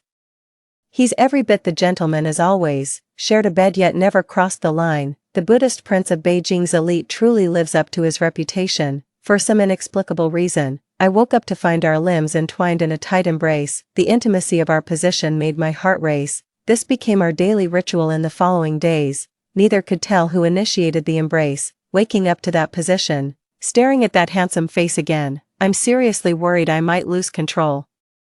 But remembering Jiang Mingyue's fate in our past life, I didn't dare make a move. Rumor has it she stripped naked to seduce him, but Hua Tingshan remained completely unmoved. She even got kicked out of the ancestral home. The food here is absolutely delicious, and Grandpa Hua treats me so well. I'm not about to do something stupid. Jiang Mingyue is finished. Sinan saw through her true colors and refused to marry her under any circumstances. The Jiang family completely disowned her. My mother, who once adored Jiang Mingyue, kicked her out the very next day after learning about the scandal. Jiang's father even considered marrying her off to that 50-year-old distant relative of the Hua family. Jiang Mingyue threatened to kill herself. Her father remained unmoved. In the end, Jiang Chaoyang helped her escape. The moment I heard this, everything suddenly made sense. No wonder Jiang Chaoyang doted on Jiang Mingyue so much. A single tear from her would make him punish me without question. So he'd long harbored improper feelings for Jiang Mingyue. The Jiang family's son eloped with their disgraced adopted daughter. The scandal broke, and Mr. Jiang's father collapsed. He was hospitalized and suffered partial paralysis. I didn't go to see him this lifetime, because during this time, Hua Tingshan and I had been studying together, and he taught me a trick: strike while the iron is hot. I used the 100 million dowry Hua Tingshan gave me to invest in the small company the Jiang family had transferred to me. While old Mr. Jiang was hospitalized, I snatched several major deals from their headquarters. Then I aggressively bought up their stocks when share prices plummeted. 6. Just as old Jiang began to regain some strength, another devastating blow struck. The leadership of the Jiang family had changed hands, not to the son he'd pinned his hopes on, nor to the adopted daughter he once favored. It was me. Upon hearing the news, old Jiang's face contorted and he suffered another stroke. They say he's completely paralyzed this time, can't even get out of bed anymore. Mrs. Jiang came to see me later. She confronted me, demanding why I'd been so ruthless as to drive them to utter ruin. I studied the woman before me. The successive blows had stripped away her usual composure. Deep wrinkles creased her forehead, and her once meticulously maintained black hair had turned salt and pepper. This time, the one suffering isn't me. I took a sip of coffee and said leisurely, Madam Jiang, you showed me no mercy back then either. Had the tables been turned, would you have spared me? Don't come looking for me anymore. If you need financial support, take me to court. I'll provide your pension according to the legally determined standards. Mrs. Jiang, her face twisted in resentment, tried to make a scene but was forcibly removed by security. Within days, word came that she'd been hospitalized too. Her son and beloved adopted daughter had died. Jiang Chaoyang and Jiang Mingyue were inseparable for quite some time at the beginning. He swore up and down that he'd never find Jiang Mingyue repulsive, but later, he discovered countless bumps growing all over his body. Even down there developed cauliflower-like growths. It aches and pains unbearably, making every waking moment a living hell. He wanted to seek medical treatment, only to discover the illness was incurable. He began exchanging accusations with Jiang Mingyue. Jiang Mingyue lost her gentle charm and turned aggressive. Jiang Chaoyang couldn't take it anymore and decided to return to the Jiang household. Though the Jiang family had fallen from grace, his mother's love for him remained unwavering. They'll definitely get him treated, but how could Jiang Mingyue possibly agree? She refused to suffer this hell alone. In a fit of rage, she grabbed the fruit knife from the table and stabbed Jiang Chaoyang to death, then jumped off the building to end his own life. The Jiang family suffered consecutive tragedies, yet I felt strangely uplifted. The company flourished under my leadership. Everyone praised me for rising above adversity through self-reliance. There's just one thing that's been bothering me. Sinan's been acting strange lately, showing up at my office every single day. First it was flowers, then gifts started coming, all presents I'd once wanted for myself, but he'd given to Jiang Mingyue instead. When he came waiting for me at my office building again, I finally agreed to see him. Enough, his constant pestering was getting out of hand. I didn't want to give gossips any ammunition. Seeing me approach, Sinan's face lit up with excitement. Wanting, you finally agreed to meet me. Are you still angry with me? He lowered his head with a bitter smile. I know how terribly wrong I was, mistaking pebbles for pearls. I blamed you my whole life, and ruined yours in return. I never imagined Jiang Mingyue could be so vicious. Wanting, I truly wronged you. Yes, you certainly did. All those endless days and nights of being let down and neglected, that's a debt he'll never repay. 2 streams of tears rolled down Sinan's face. I truly know I was wrong. Could you just give me one chance to make it right? I know you have no feelings for Huatingshan. Wanting, we spent 20 years together in our past life. No one understands each other better than us, and we even have a child together. Give me a chance to start over with you and bring our child home, will you? Sinan looked at me with hopeful eyes. He hoped I'd agree to pick up our son together. What child? Huatingshan had somehow arrived as well. He approached me, his strikingly handsome face softening as he murmured, didn't we agree to keep this secret for the first 3 months? Sweetheart, why did you go telling strangers about the pregnancy already? Huatingshan looked utterly devastated, staring at me with wounded eyes. Wanting, you're pregnant. I rested a hand on my belly. Yes, I'm pregnant. What's wrong with creating new life with someone you love? Sinan swayed unsteadily. His lips parted as if to speak again, but not a single word would come out. In the end, I could only laugh through tears and say, I was wrong. I don't deserve you. Wanting, I'm sorry. This apology, I'd waited my entire past life to hear it, but I don't need it anymore. Sinan left, watching his retreating figure. Huatingshan let out a huge sigh of relief. Finally got rid of that troublemaker. If he bothers you again, tell me first. Never meet him alone.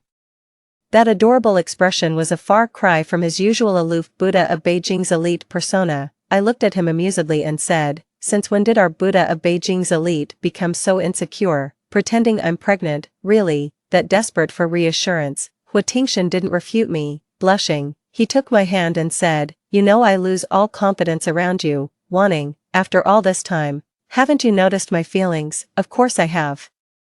The jewelry I merely glanced at would magically appear on my vanity the next morning. The chefs whose cooking I casually praised would be recruited into our household overnight. Countless perfectly timed acts of kindness. In our past life, he kept vigil at my graveside for 3 days and nights after my passing. If I still don't get it, I must be an idiot. I reached out my hand, gently hooked his finger in return. Mr. Hua, would you like to hear my confession? Huatingshan looked at me expectantly. Then I said, I like you too. Overjoyed, Huatingshan lowered his head and kissed me deeply. I was such a fool, should have confessed sooner, otherwise, we'd really be having a baby by the time reality hit, but I think the timing was just right. Perfectly. I found my confidence again. As luck would have it, you love me too. The end. Story 2. After rebirth, I avoided Gu Zhichuan like the plague. When he decided to stay at the hospital, I immediately packed my bags and joined my professor's archaeological expedition in the remote mountains. The moment he mentioned bringing my sister over, I moved back to the dormitory. As soon as he bought the engagement ring, I applied to a university in faraway Beijing. In our past life, he vowed to remain child-free, yet he doted on his stepsister's childlike treasure. In old age, the child I raised with such devotion ignored my sickbed pleas to reunite his birth mother with Gu Jichuan. 1. Seeing my name handwritten by the teacher on the travel roster finally eased my worries. Just days ago, I turned down my professor's invitation to join him at the newly discovered burial site in northern Shanxi, because my wedding with Gu Jichuan is happening next month. In my past life, I gave up my beloved archaeology career just to stay by his side. Yet no one could have anticipated that this seemingly ordinary expedition would lead my professors to uncover the largest tomb complex of the century. It was around this time that my classmates and teachers began their meteoric rise in the following years. As for me, I became just an ordinary middle school teacher, but little did anyone know I'd been reborn. Yajun, aren't you getting married to your fiancé next month? How do you suddenly have time to join us?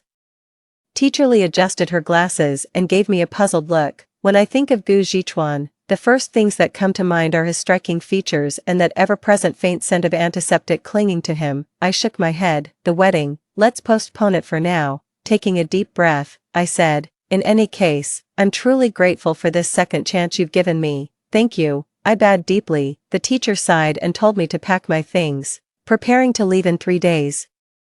Suppressing my excitement, I walked out of the research institute. 2. In my past life, I let this golden opportunity slip away. The very next month, I married Gu Jichuan. He's a PhD graduate from overseas, highly educated with progressive ideas. Due to his family background, he's adamant about remaining child-free. He'd made it clear before marriage, though I regret never having children of my own, but I love him, and I choose this willingly with full acceptance.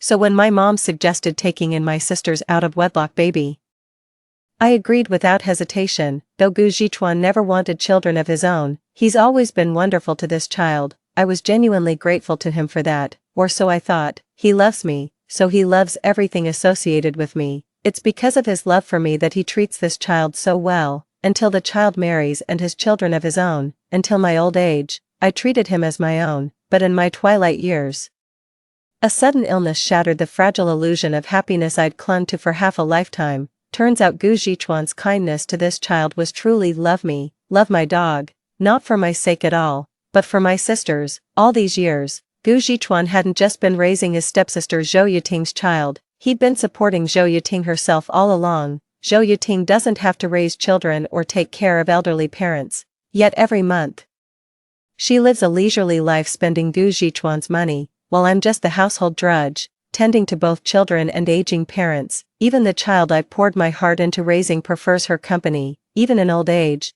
they were still desperately trying to matchmake Gu Jichuan and Zhou Yuting. I died with unfinished business, remembering my pathetic past life where everyone took me for a fool. I took a deep breath and headed home. 3. Though we haven't had the ceremony yet. Gu Jichuan and I got legally married last month. The apartment was allocated to him by the hospital, a 2-bedroom unit with a living room. I had just gotten home when Gu Jichuan returned from work, carrying several large bags in his hands. He saw me and said with a smile, "There are so many colleagues at the hospital, I'm worried we might run short on wedding candies. Let's pack extra, so I can give some to everyone." My hands paused mid-task as I gave him a cool glance, saying nothing. "Go rest. I'll handle the picking." Gu Jichuan didn't notice my expression as he helped me up and took my spot on the small stool. "Mom said she's bringing Yuting and Dongdong over tomorrow. Since we're short on space, why don't you move into my room and let them have the guest room?" When Gu mentioned Mom, he meant my mother. Yuting was my stepfather's child from after my mother remarried. She dropped out of middle school to chase romance, only to be left alone with a baby when the man ran off.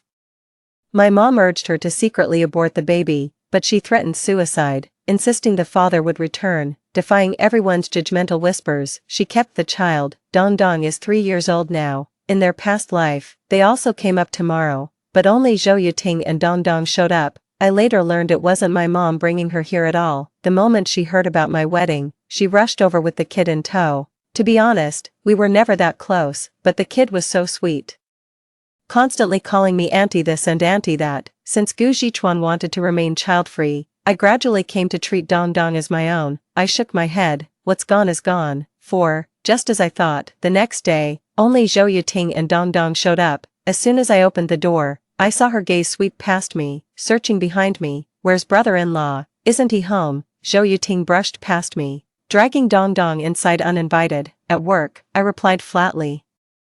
Zhou Yuting dropped her bags and immediately pushed open the door. Sis, which room's mine? This one. It was the master bedroom door she'd opened. That's your brother-in-law's room. She scoffed and turned to the guest room instead. So I'm staying here then. She unceremoniously tossed her bundle onto the bed and flopped down in a starfish position. Wow, this new bed is so comfy. She paused mid-sentence and added regretfully. But I actually preferred the last room, the windows were huge. Before I could respond, Dong Dong tugged at my sleeve. Auntie, I'm hungry. Zhou Yuting didn't even glance at the child after hearing this. Go ask your aunt if you're hungry, she snapped. I need to rest. As if certain I'd take care of the kid, Zhou Yuting didn't even change her clothes before burrowing into my blanket and immediately dozing off. I frowned, about to tell her to get up, when Dong Dong gave my sleeve several urgent tugs. Suddenly, I lost all motivation. I gave him 2 leftover steamed buns from breakfast and headed out. 5. With my documents ready, I went to the dormitory just a block away and checked in. In my past life, Zhou Yuting lived with us for 3 years before moving out. This time, I'm curious to see if she'll still try every trick to stay, now that I've already secured a dorm room. With a sneer, I went to buy a few more books, then picked up some meat and vegetables on my way home, before I even opened the door.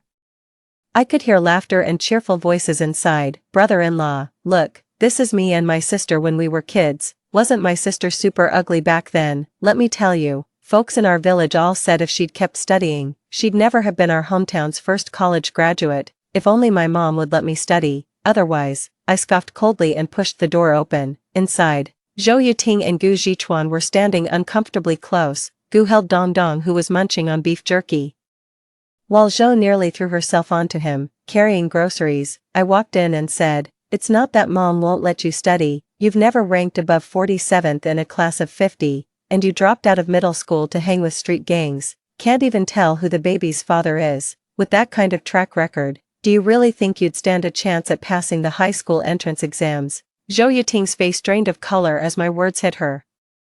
Gu Zhichuan set Dong Dong down and stared at me in confusion. I'd always kept these family skeletons locked away to preserve my image in Gu Zhichuan's eyes. He once asked me why my sister was raising a child all by herself. Before I could answer, my mother hesitantly mentioned that her husband had passed away. Since Gu Zhichuan didn't live in our area, he naturally assumed my sister was widowed. He even sighed to me about how pitiable Zhou Yuting was, having married and had children so young. I must have been blind. Looking back now, that sigh of his was probably about my mom all along. Since she wasn't his biological child, he sent his real daughter to college while pushing his stepdaughter into early marriage. Was that what he pitted? Now that I've revealed the truth, Zhou Yuting is utterly humiliated. Even Gu Zhichuan was looking at me with confusion. Didn't Yuting say your mother made her marry early just so you could continue your studies? Before Gu Zhichuan could finish, Zhou Yuting hastily cut him off. Watching their expressions shift, the corners of my mouth curled up. Oh Zhou Yuting, I'd love to see if Gu Zhichuan would still pity you after discovering your true colors. Over there, Zhou Yuting was frantically explaining something to Gu Zhichuan. I ignored them both and started washing rice to cook. Gu Zhichuan hurried over to help. He murmured, so I've been wrong about you all along. My chopping hand froze mid-air, then came a derisive snort. Seems Zhou Yuting really said something behind my back. And this fool actually bought her lies, otherwise, you wouldn't be feeling guilty about misjudging me now. 7. Before all the dishes were even served, Dong Dong had nearly polished off all the meat. Sis, why did you buy so little meat? There's not even enough for Dong Dong, gotta admit. Zhou Yuting has some thick skin. After I exposed their past, they quickly acted like nothing happened. As soon as she finished speaking, her son Dong Dong nodded eagerly. I frowned in response. No worries, no worries. If it's not enough, I'll take you out for more food later. Gu Zhichuan hastily mediated. I hazily remember it was just like this in my past life. The dishes were all gone before they even reached the table. Dong Dong ate everything. What was I feeling back then? I suppose I was happy.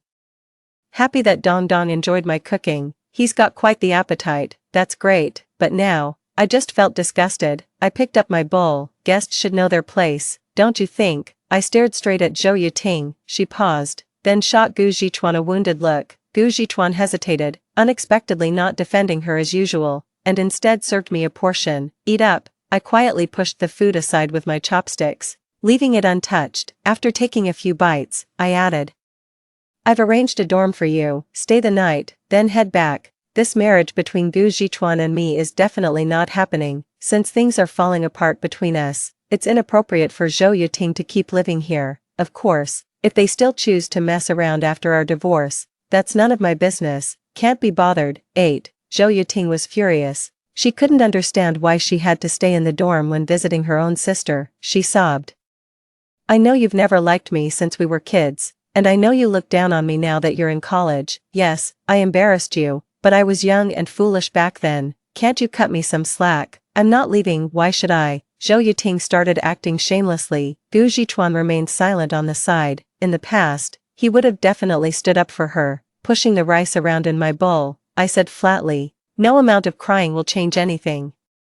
You're staying in the dorm tonight and going back tomorrow. I'll go buy the bus tickets in a bit. Seeing I wasn't joking, Zhou Yuting pouted in displeasure. After dinner, Dong Dong started clinging to me too, saying he didn't want to go back. My indifferent gaze alone made him instinctively release my hand. Children are far more perceptive than we realize. In our past life, he knew how deeply I adored him, so he could freely act spoiled with me. Now he clearly senses my indifference and no longer clings to me like before. I just didn't expect that while I was still figuring out how to send her back. After dinner, Gu Jichuan came to see me first. It's not safe for your sister to be traveling alone with a child, they should stay at our place instead. When I remained silent, he continued, if you're uncomfortable sharing a room before our wedding, you can take my bedroom and I'll stay at the dorm. Alright. I looked at the man before me.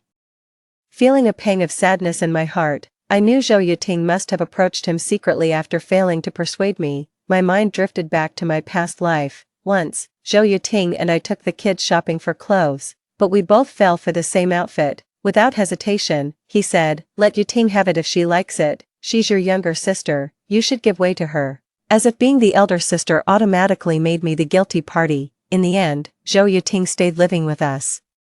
I was still staying in Gu Jichuan's place. I glanced at the dormitory receipt in my pocket, scoffed, tore it up, and tossed it in the trash. 12. The next morning, as if sensing my displeasure, Gu Jichuan made breakfast early before heading to work. Zhou Xiuting seemed afraid I'd kick her out. She stayed holed up in her room all day, only emerging when Gu Jichuan returned from work, ignoring them both. I finished my meal and retreated to my room to start packing. Outside, Dong Dong was bouncing around the living room, either shouting loudly or demanding Gu Jichuan play with him. Gu Jichuan patiently humored him. I listened irritably to the commotion outside, struggling to keep my composure. While packing my things, I heard a knock at the door. Opening the door, I saw Gu Jichuan standing outside. Yajun, I finished writing all the invitations. About your family. Gu Jichuan's words trailed off as he noticed the packed luggage behind me. Why are you packing your things? Before I could respond, Zhou Yuting approached with red-rimmed eyes. Sis, do you really dislike me that much? If you insist on me leaving, then I'll go. I know you're ashamed of me bringing Dong Dong along and embarrassing you. Do you think that was my choice? I was just a kid back then, tricked by that man. It's been torture for me too. Do you have any idea how people look at us? Are you trying to drive me and my child to our graves? Zhou Yuting wiped her tears and dashed out, dragging Dong Dong along. I saw Gu Jichuan instinctively about to chase after them. Gu Jichuan, I called out. He halted mid-step and turned to look at me. If you go after her, we're getting a divorce, I said calmly. 13. He stared at me in disbelief. Yajun, what did you just say? I repeated my words. Gu Jichuan shook his head incredulously. She's your sister. Didn't you hear her say she'll kill herself? I shrugged. Then go die. Gu Jichuan shook his head in disbelief. Even if you dislike your sister, what about Dong Dong? Didn't you love Dong Dong the most before? Gu Jichuan paused. You once told me Dong Dong was adorable, that you'd even be willing to raise her if your sister let you. Have you forgotten all this? Of course I haven't forgotten, it's etched in my memory. How could I ever forget how my genuine love was betrayed in our past life? I said again. Gu Jichuan.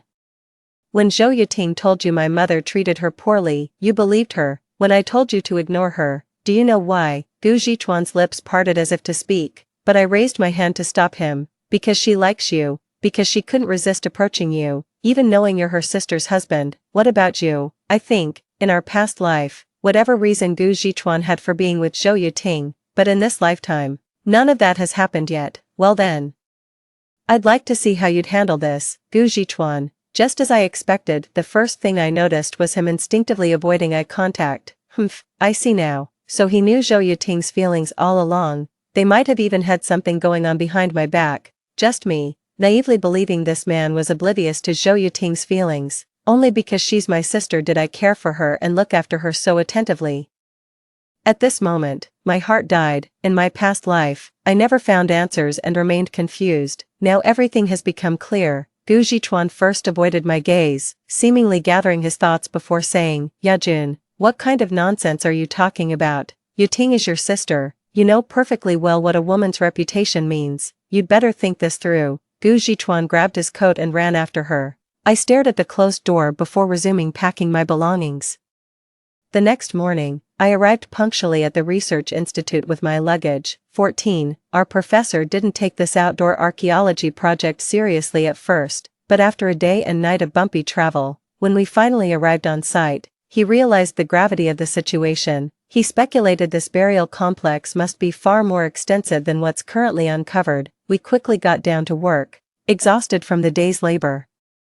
We fell asleep immediately that night, only to be startled awake by strange noises outside the tent around midnight. When we tried to investigate, the male classmates keeping watch stopped us from leaving the tent. He told us to stay inside. I spent that entire night on edge, my nerves frayed. The next morning, we learned someone had broken into the tomb under cover of darkness. There were 3 intruders, 1 got away, but the other 2 were apprehended. Before long, I saw police officers arrive to take them away. Armed police stood guard there every day after that. Gradually, I grew accustomed to the work here. 6 months later, the excavation work at this site came to a temporary halt. We had to hire local farmers for assistance at multiple sites, as the burial complex was simply too vast. The current phase of excavation work can now be concluded. The professor asked if I wanted to come along for the return trip. After a moment's thought, I nodded in agreement.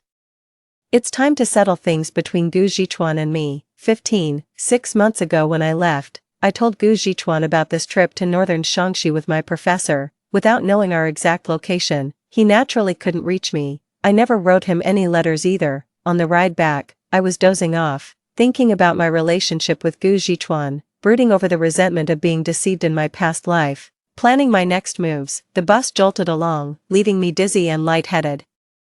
It wasn't until we arrived that I realized I was probably running a fever. When I got back to the apartment, no one was home. Out of habit, I pushed open my bedroom door only to find Gu Jichuan's belongings everywhere. Suddenly I remembered what Zhou Yuting had said that day, but I prefer the other room we saw earlier. It has bigger windows. Could it be that Zhou Yuting never actually left during these past 6 months? It seemed to confirm my suspicions. When I pushed open the door to Gu Jichuan's former room, I found the curtains had been replaced with pink ones at some point. The bedding now had powder blue covers, and the room was filled with new toys. Snacks were spread across the table too. Apparently, Gu Jichuan knew Zhou Yuting loved this room, so he even vacated it for her. I smirked sarcastically, sat in the living room waiting for their return. 16. Brother-in-law. Sorry for the trouble, making you wait for me again. It's not safe for a girl to come home this late after work. I really appreciate you finding me this job. You wouldn't believe how many people envy me working at the state-run restaurant. Zhou Yuting noticed Gu Jichuan hadn't entered and instinctively looked up, only to see me watching them with a detached expression. Sis, you're back. Zhou Yuting stole a glance at Gu Jichuan before murmuring hesitantly. Gu Jichuan seemed to finally snap out of it, his face lighting up as he stepped inside. Yajun, you're back. I'll let you 2 talk. I need to pick up Dong Dong. Zhou Yuting turned away, hesitated for a brief moment, then walked out. Sit, I said coolly, watching him. The smile faded from Gu Jichuan's face as we sat there in silence. The luggage I brought back still sits by my feet. As Gu Jichuan was about to speak, I cut him off. Let's call off our engagement, Jichuan. He sprang to his feet. What did you just say? I stood up too. Our engagement, it's over. I was about to leave with my luggage when he stopped me, his eyes filled with confusion. Why are you suddenly calling it off? He seemed utterly bewildered. Why do you want to break off the engagement the moment you return? Have you fallen for someone else? After speaking, Gu Jichuan's eyes reddened at the corners, as if he'd been publicly humiliated by infidelity. I let out a sigh, gazing at this man I once truly loved in my past life. stripped of love's halo, he's just ordinary after all, utterly average, 2 eyes and a mouth like anyone else. I didn't want to drag this out, so I decided to lay all my cards on the table. Gu Zhichuan, what were you thinking keeping Zhou Yuting after I left? Gu Zhichuan looked puzzled at first, then suddenly had an epiphany as if a great weight had been lifted off his shoulders. So you said all that because of Yuting? As Gu Zhichuan spoke, he reached for my hand, but I dodged his touch. He sighed and gazed at me with indulgent affection, as though I were some petulant woman throwing a tantrum. Yuting, she's your sister. If you leave, she'll have nowhere to go. This is the only place she can stay. He paused. Are you mad at me? Mad that I didn't come home the night before you left? That's because she ran off that day. I spent half the night looking for her. She was too scared to come back, afraid you'd scold her. That's why Uncle. Dong Dong's voice rang from the doorway. The moment he appeared, he shot like a rocket into Gu Zhichuan's arms. Gu Zhichuan effortlessly scooped the child up, even delighting Dong Dong by lifting him high in the air. Zhou Yuting watched them with sparkling eyes before turning her gaze back to me. Sis, I brought groceries. Don't expect gourmet cooking though, Zhou Yuting said with a faint smile before heading straight to the kitchen, clearly familiar with the place. The corner of my mouth twitched. Her words were clearly marking me as the guest here. I couldn't be bothered with her and walked out with my luggage. Yajun. Gu Zhichuan only caught up when I reached the doorway. He grabbed my suitcase with a death grip. Yajun, where are you going? We've finished our discussion, so I'm heading back to the dorm. The professor said we're going to Beijing in a few days and asked me to bring the materials along. He knows I want to apply for graduate school in Beijing. The reason he's taking me to the capital is to introduce me to an old classmate of his who's based there. Lost in thought, I didn't notice Gu Zhichuan suddenly yanking at the luggage. I won't let you leave. Caught off guard, I stumbled and fell to the ground. I was already running a fever, and after that fall, when I tried to get up, the room kept spinning. Yajun. Gu Zhichuan reached out to steady me, but I dodged his hand, gripping the doorframe to stand. I said, I don't want to fight. You know it's over between us. Gu Zhichuan shook his head. I waited half a year for you, and you vanished without a word for half a year. I haven't blamed you once, and the first thing you do after coming back is call off our engagement. Zhou Yajun, have you no heart at all? As the words hung in the air, Gu Zhichuan stormed in and slammed the door shut. I shook my head and slowly made my way downstairs, steadying myself against the wall. 17. After dropping my luggage at the dorm, I finally went to the clinic to get some medication. Then I drifted in and out of sleep until noon the next day. Waking up to find my fever had broken, I finally felt relieved. Just as I was about to grab some food, I opened the door and saw Gu Zhichuan standing there. His eyes were bloodshot, looking like he hadn't slept all night. I took 2 steps back to let him in. For a moment, we just stood there in silence. After what felt like an eternity, he let out a bitter laugh. Yajun, I never thought you'd leave me. I gave him a cool glance without speaking. Yajun, I know you're bothered by your sister, but I never realized how much, he said with a bitter smile. I've already talked to her. I'll find her a place and have her move out. She won't stay here any longer. Gu Zhichuan looked at me as if he'd made some monumental decision on my behalf. Memories of my past life surfaced. She lived with us for 3 years as well. Eventually I couldn't stand her wearing my clothes and barging into my room unannounced. It was Gu Zhichuan who noticed my displeasure, and only then did Zhou Yuting move out. Little did I know, in the previous life, when Zhou Yuting moved out, it was Gu Zhichuan who rented the apartment for her. He even financially supported her. I glared at Gu Zhichuan, trying to have your cake and eat it too. 18. Gu Zhichuan's eyes widened. What did you just say? I scoffed. So you want her to move out, but still expect to rent her a nice place? For how long? A month? A year? Or maybe her whole damn life? I watched Gu Zhichuan's face gradually pale. I mercilessly exposed his hypocrisy again. You claim to want a child-free life, yet you dote on Zhou Yuting's kid like it's your own flesh and blood. You're proposing to me while renting a place to keep her. Gu Zhichuan, how dare you want to have your cake and eat it too? With that pathetic paycheck barely bigger than mine, or with that disgusting fantasy of having both sisters. Gu Zhichuan tried to argue back, but I shut him up with a slap. Consider that slap payback for what he owed me in a past life. I flung the door open. Get out, Yajun. Gu Zhichuan remained seated, still trying to explain. I sneered with undisguised disgust. Gu Zhichuan, you make me sick. Gu Zhichuan paled slightly. Did you just call me disgusting? The only reason I look after Yuting is because she's your sister. If Yuting weren't your sister, Why would I bother treating her so well? Gu Zhichuan's expression softened as he finished speaking. Yajun, I couldn't stand listening to him anymore, so I slammed the door and stormed out of the dorm. It wasn't until I'd walked 2 blocks that the knot in my chest finally began to loosen. If Gu Zhichuan had actually admitted to being fickle and having feelings for Zhou Yuting, I might have respected him more, at least that would have shown some backbone. He had the nerve to claim it was for my own good while fooling around with Zhou Yuting. What a disgusting hypocrite. That made me, who originally wanted nothing to do with them, suddenly decide they shouldn't get off so easily. 19. After dinner, I deliberately avoided the street corner on my way back to the dorm. The aunties who'd finished dinner early and were chatting at the corner spotted me and swarmed over, asking why they hadn't seen me around lately. I wiped the corner of my eye and said I'd been away for quite some time. The aunties' expressions changed instantly. One stepped closer, eyeing me seriously. You say you haven't been around lately. I nodded. So the girl staying at your place these days is really your sister? I looked up, hesitated for a moment, then nodded. Xiao Zhou. You'd better tell the truth. She is your real sister, isn't she? Don't you dare fool us. Another middle-aged woman nodded in agreement. I've seen Dr. Gu and her together all the time lately. If she's not your blood sister, this is serious trouble. I quickly explained. Yes, she's my stepsister. Doesn't that count as family? I looked up at everyone with questioning eyes. After a brief silence, someone asked me, why aren't you at home? Where are you heading? I paused. Tears welling up again. There's no room at home, so I'm staying in the dorm for now. After speaking, I glanced at them hesitantly before covering my mouth and running off. Someone was still calling after me. I dashed back to the dorm in one breath and chugged a whole kettle of water. Humph, Gu Zhichuan, you actually think you can have your cake and eat it too in this lifetime? Just you wait. 20. That very evening, Gu Zhichuan came by again. The moment he saw me, he gave me this complicated look.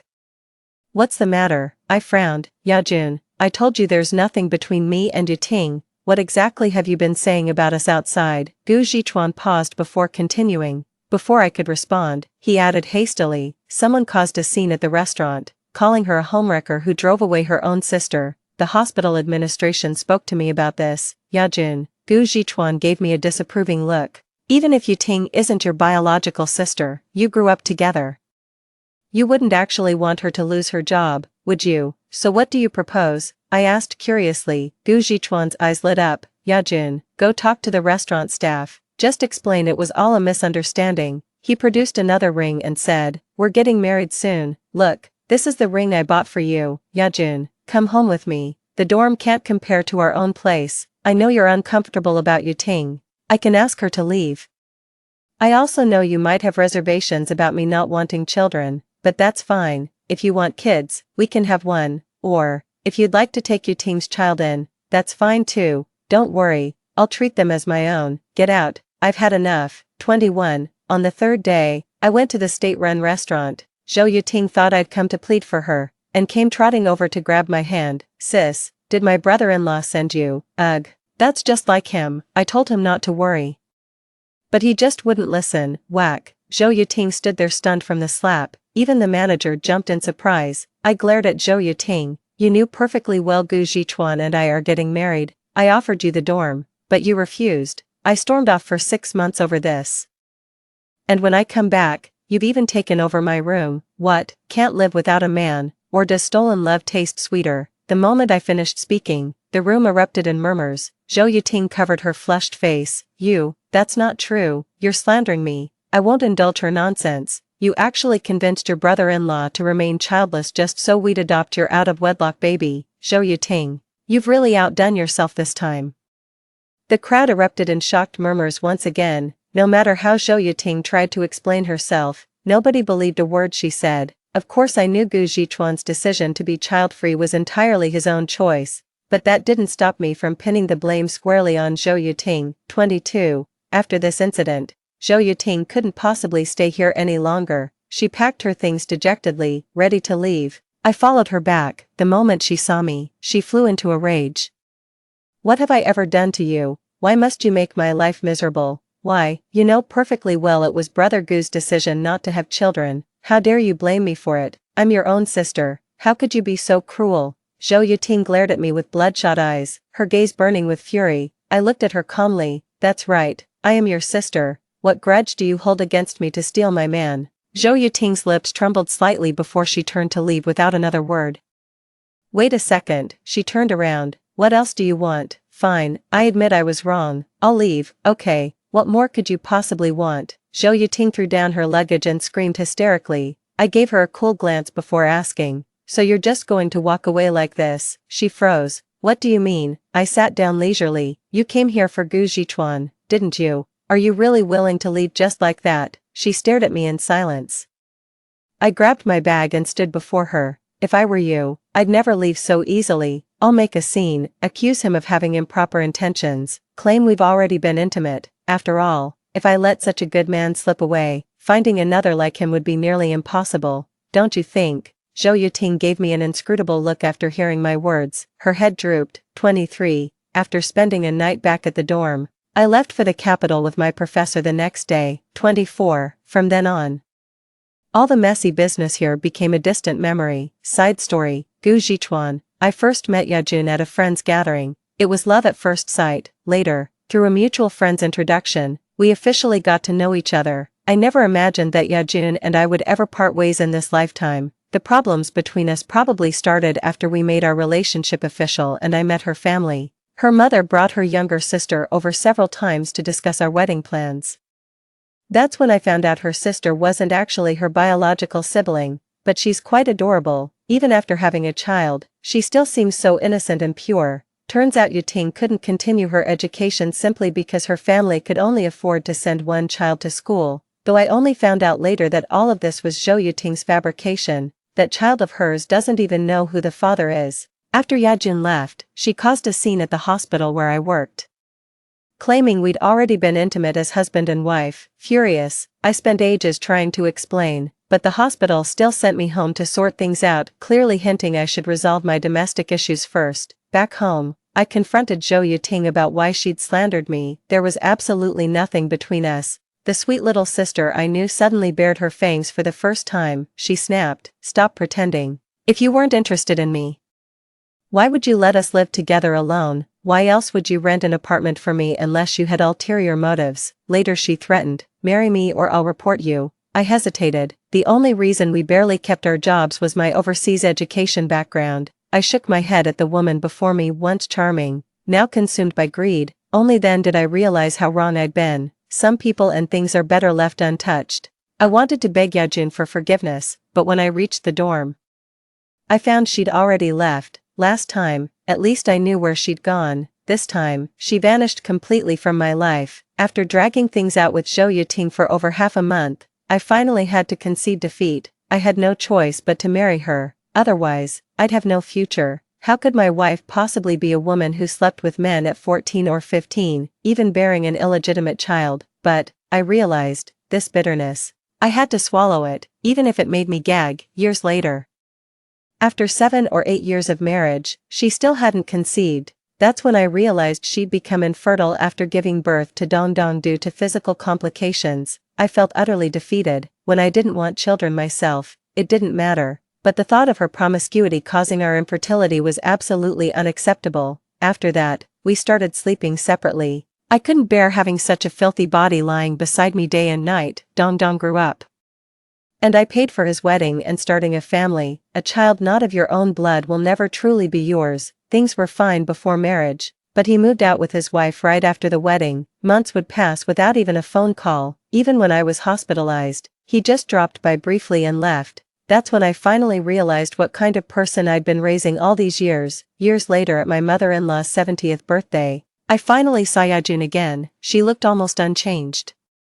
Her jet black hair remained straight, her complexion rosy. She looked scarcely different from 2 or 3 decades prior. In my past life, I abandoned my beloved archaeology career just to stay by his side. Yajun, who once promised me we'd be child-free together, now has a son and a daughter. Her husband seems to treat her well. She saw me, nodded, her eyes devoid of any emotion. My eyes welled up with tears. Yajun, I regret it. My whole life, it shouldn't be like this. The end. Story 2. Pei Chei's childhood sweetheart is dying. I was lying on the operating table when I heard the news. Pei Chei threw down the scalpel and said to his colleague, "Please take care of my wife's surgery." With that said, he turned and walked away. watching Pei Chei's retreating figure. I couldn't hold back as tears streamed down my face. The next second, the cold scalpel instantly pressed against my skin. His colleague spoke indifferently. "What are you crying for? With me here, you won't die." One slap.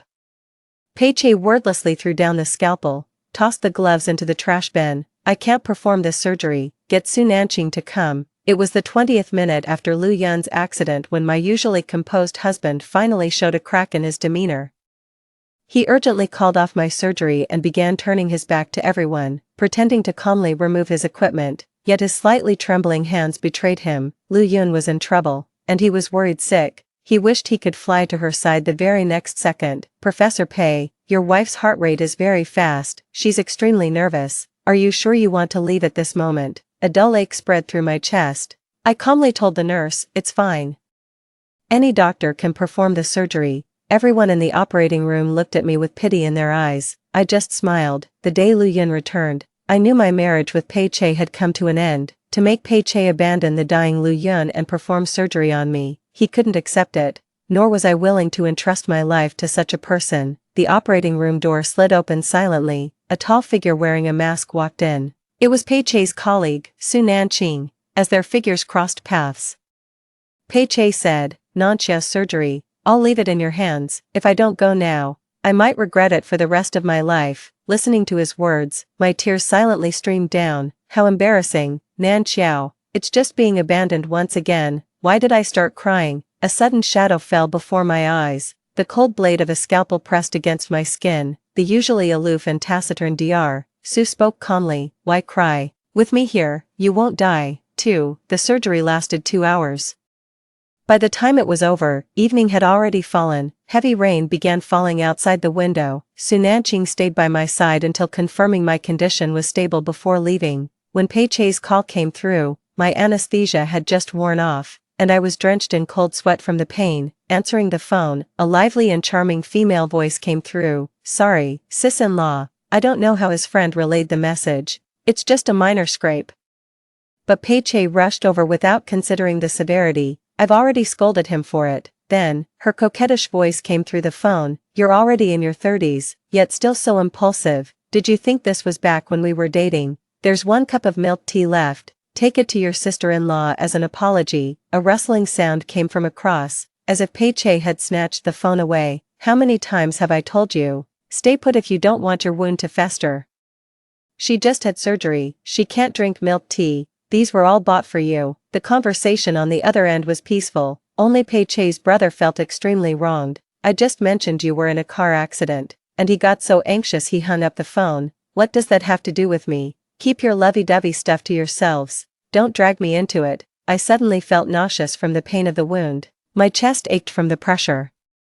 The request for Pei Chei to prescribe painkillers died on my lips. I hung up the phone without a word. The nurse pushed the door open, handed me a pill, and said with a smile, "Here, this is the painkiller prescribed by Dr. Su, take it and get some rest early." 3. Since I still had to work, I was discharged after just 3 days in the hospital. Pei Chei's car was parked right outside when I stepped out of the hospital. Out of habit, I opened the passenger door. A faint gasp was heard. Only then did I notice Lu Yun pulling her leaning figure back from the driver's seat. Her disheveled collar, combined with that slightly provocative gaze, left me frozen in place. "Sis-in-law, I'm sorry, I didn't mean to." She looked like she was about to cry from anxiety. Pei Chei removed the strand of hair tangled around his wristwatch, cold with a hint of reprimand. "What nonsense are you talking about? Don't let your sister-in-law misunderstand." After speaking, Pei Chei explained to me. Her hair got tangled in my watch when she picked something up. I knew Pei Chei wasn't lying to me. He has always been open and aboveboard. Before marriage, Pei Chen clearly told me, "I've had a past relationship, but after marriage, I will remain loyal to you." But sometimes, this boundary can become blurred, becoming a breeding ground for ambiguity. For example, right now, suppressing the bitterness in my heart, I said, "Pei Chei, let's talk. I don't want anyone else present." Perhaps my emotions made Lu Yun feel uneasy. Biting her lip, she said, "Pei Chei, I should just take a taxi back. Sister-in-law seems angry." Pei Chen remained calm and composed. "Can you walk on your own legs?" Lu Yun's face turned pale as she forced a smile. "I'll try my best." But she didn't get up immediately, instead sitting there waiting. Even Pei Chen turned to look at me. His eyes were calm and profound, no different than usual. Yet somehow I knew Pei Che wanted me to say something.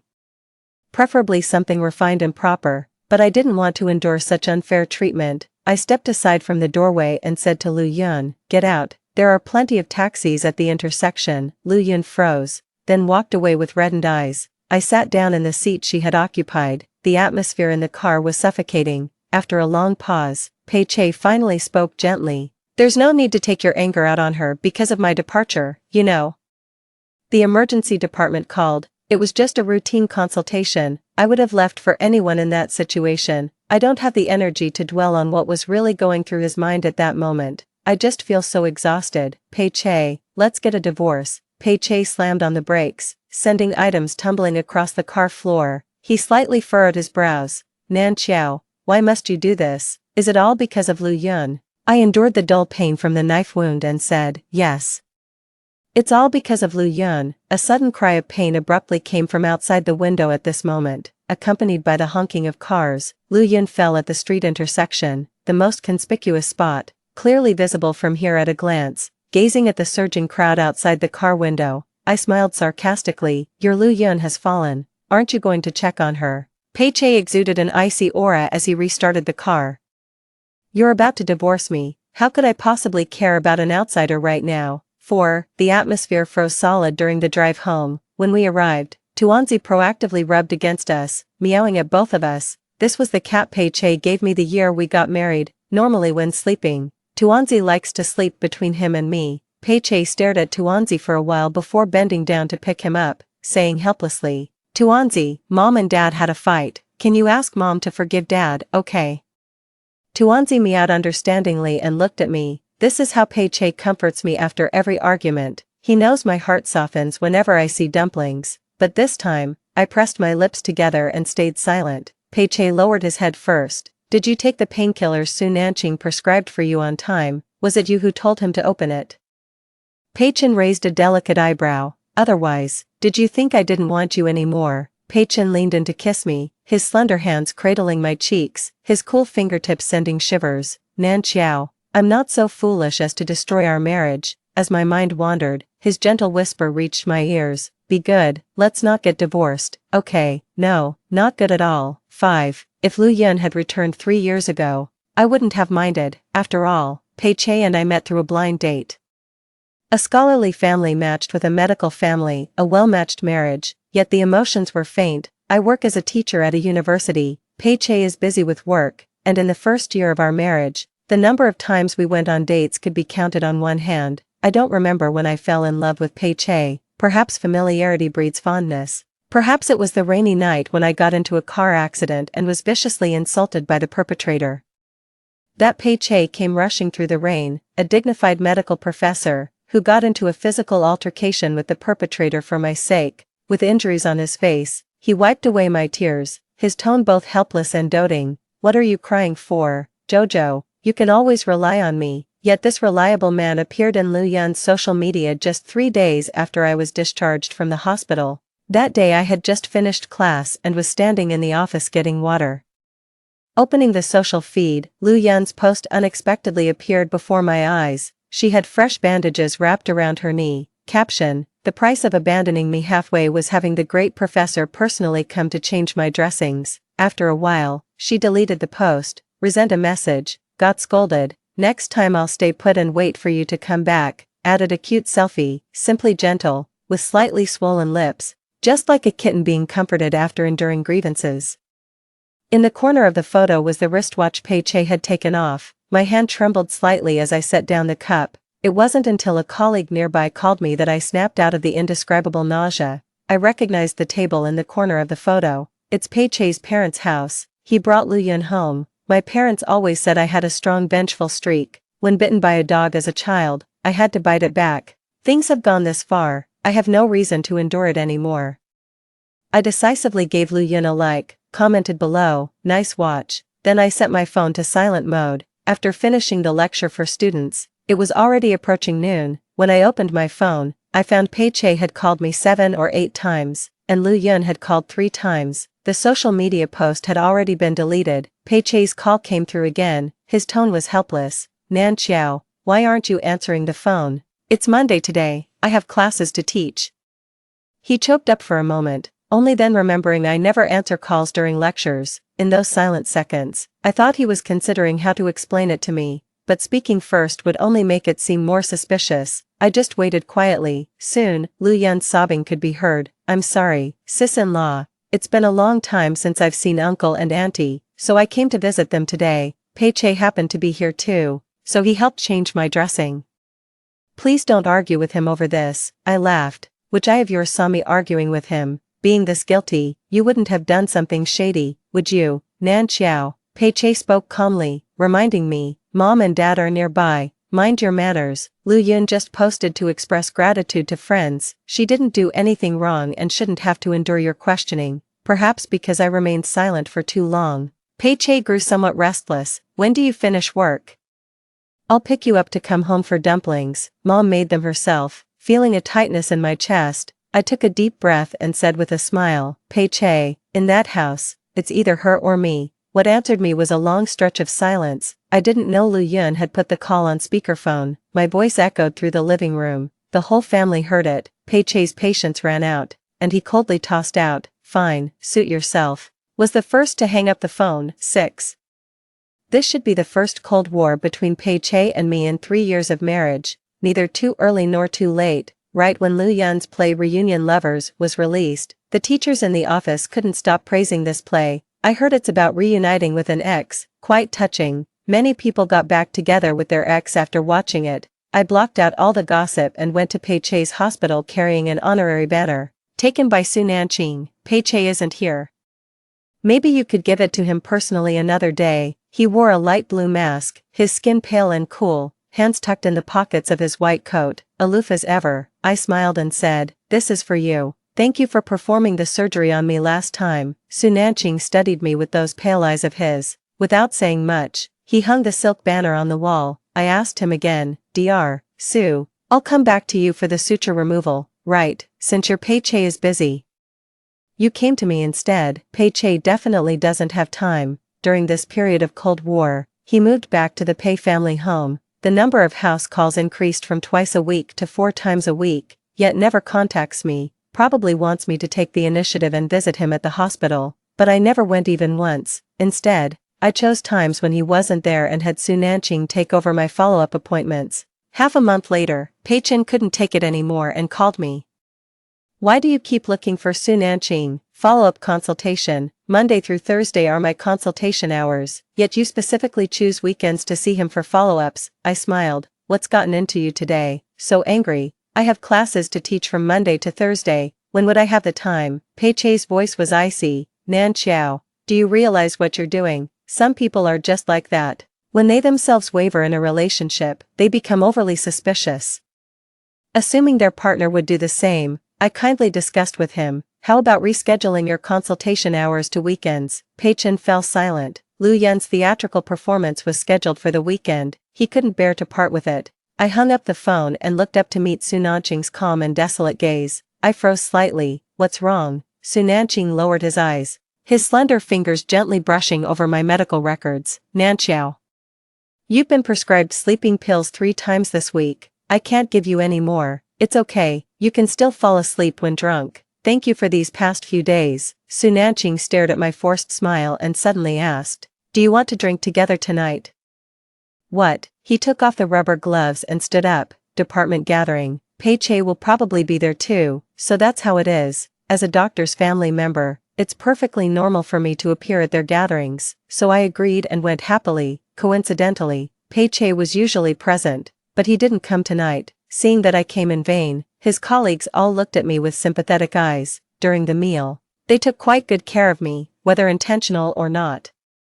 The wine Su Nanqing placed by my side was mellow and gentle, not at all pungent. Soon, I began to feel a bit dizzy. As it was nearing the end, the work group chat of these colleagues suddenly chimed. Su Nanqing's phone was lit up, placed beside me, so I saw the message. It was Pei Chen standing with his back to the camera, cooking in the kitchen. The photo was withdrawn less than 30 seconds after being sent. Pei Che explained in the group chat, sorry, my wife was just fooling around. Instantly, all eyes at the dining table were fixed on me. The room fell into dead silence. 7. I knew Pei Che had crossed the line, like a train suspended mid-air, experiencing the thrill without plunging into the abyss. He was merely cooking a meal for the visiting Lu Yun at his parents' home. I cannot question it, otherwise, it would be making unreasonable demands. Honestly, I should have seen this coming, shouldn't I? I've learned to accept such things calmly, and I don't even feel heartache anymore.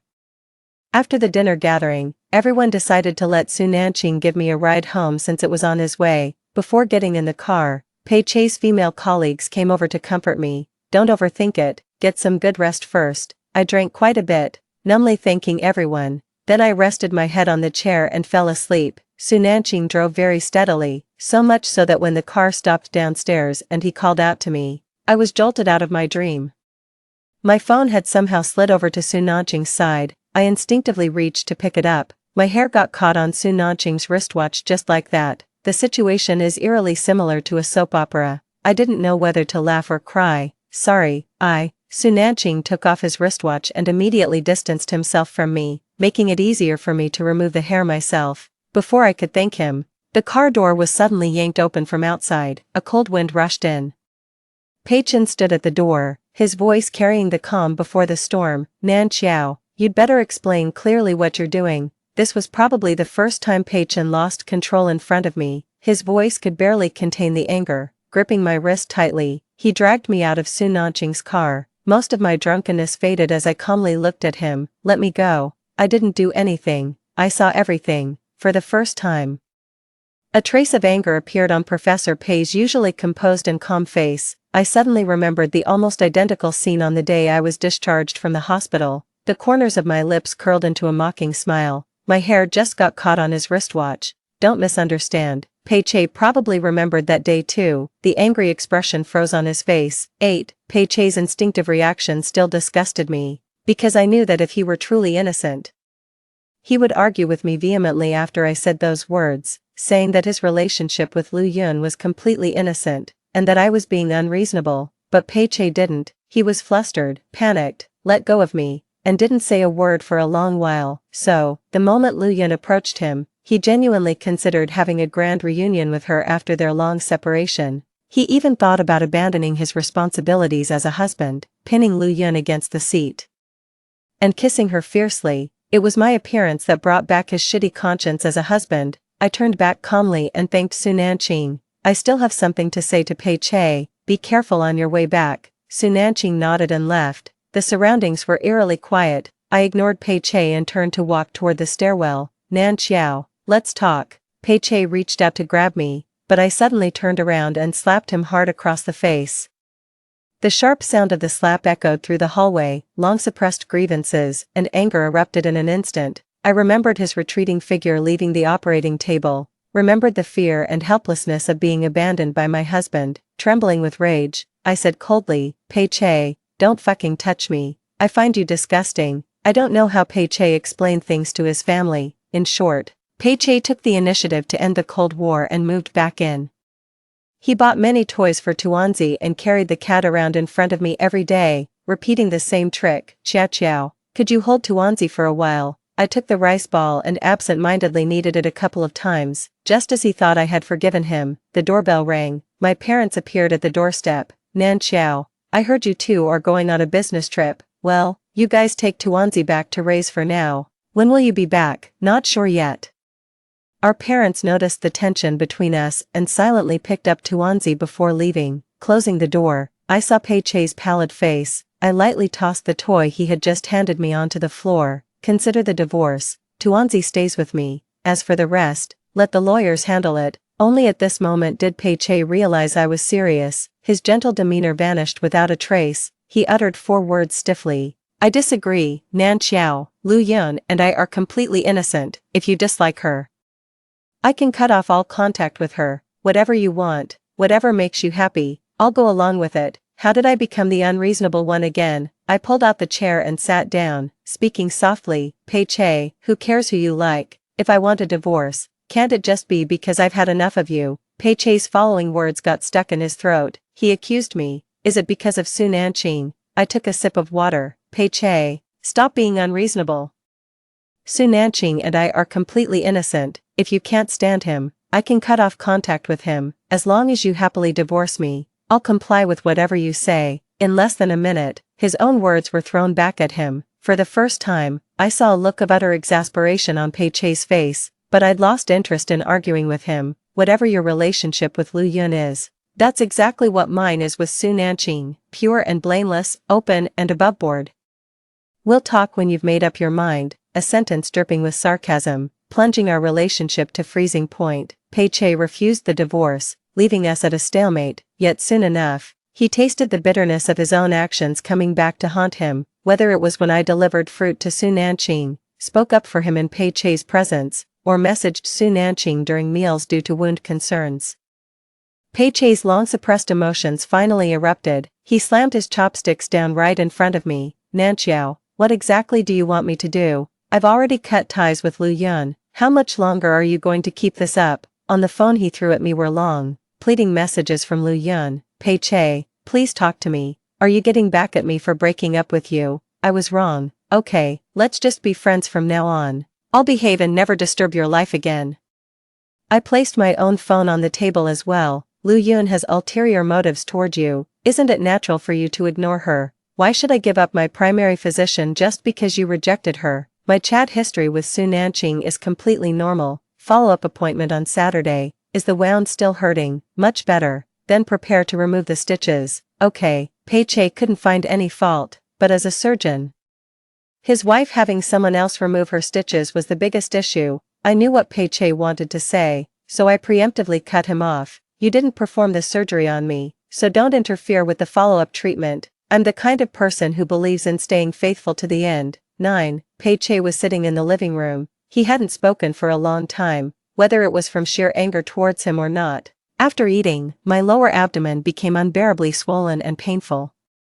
Without hesitation, I grabbed my coat and prepared to head to the hospital. Pei Chei looked up, noticed my pale face, and asked, "What's wrong?" I avoided his touch and opened the ride-hailing app. Seeing my destination set to the hospital, Pei Chei grabbed his jacket. "You won't get a ride this late. Don't be stubborn, I'll drive you." He was telling the truth. As soon as he finished speaking, his phone rang. Lu Yun's name popped up on the screen, perhaps out of survival instinct.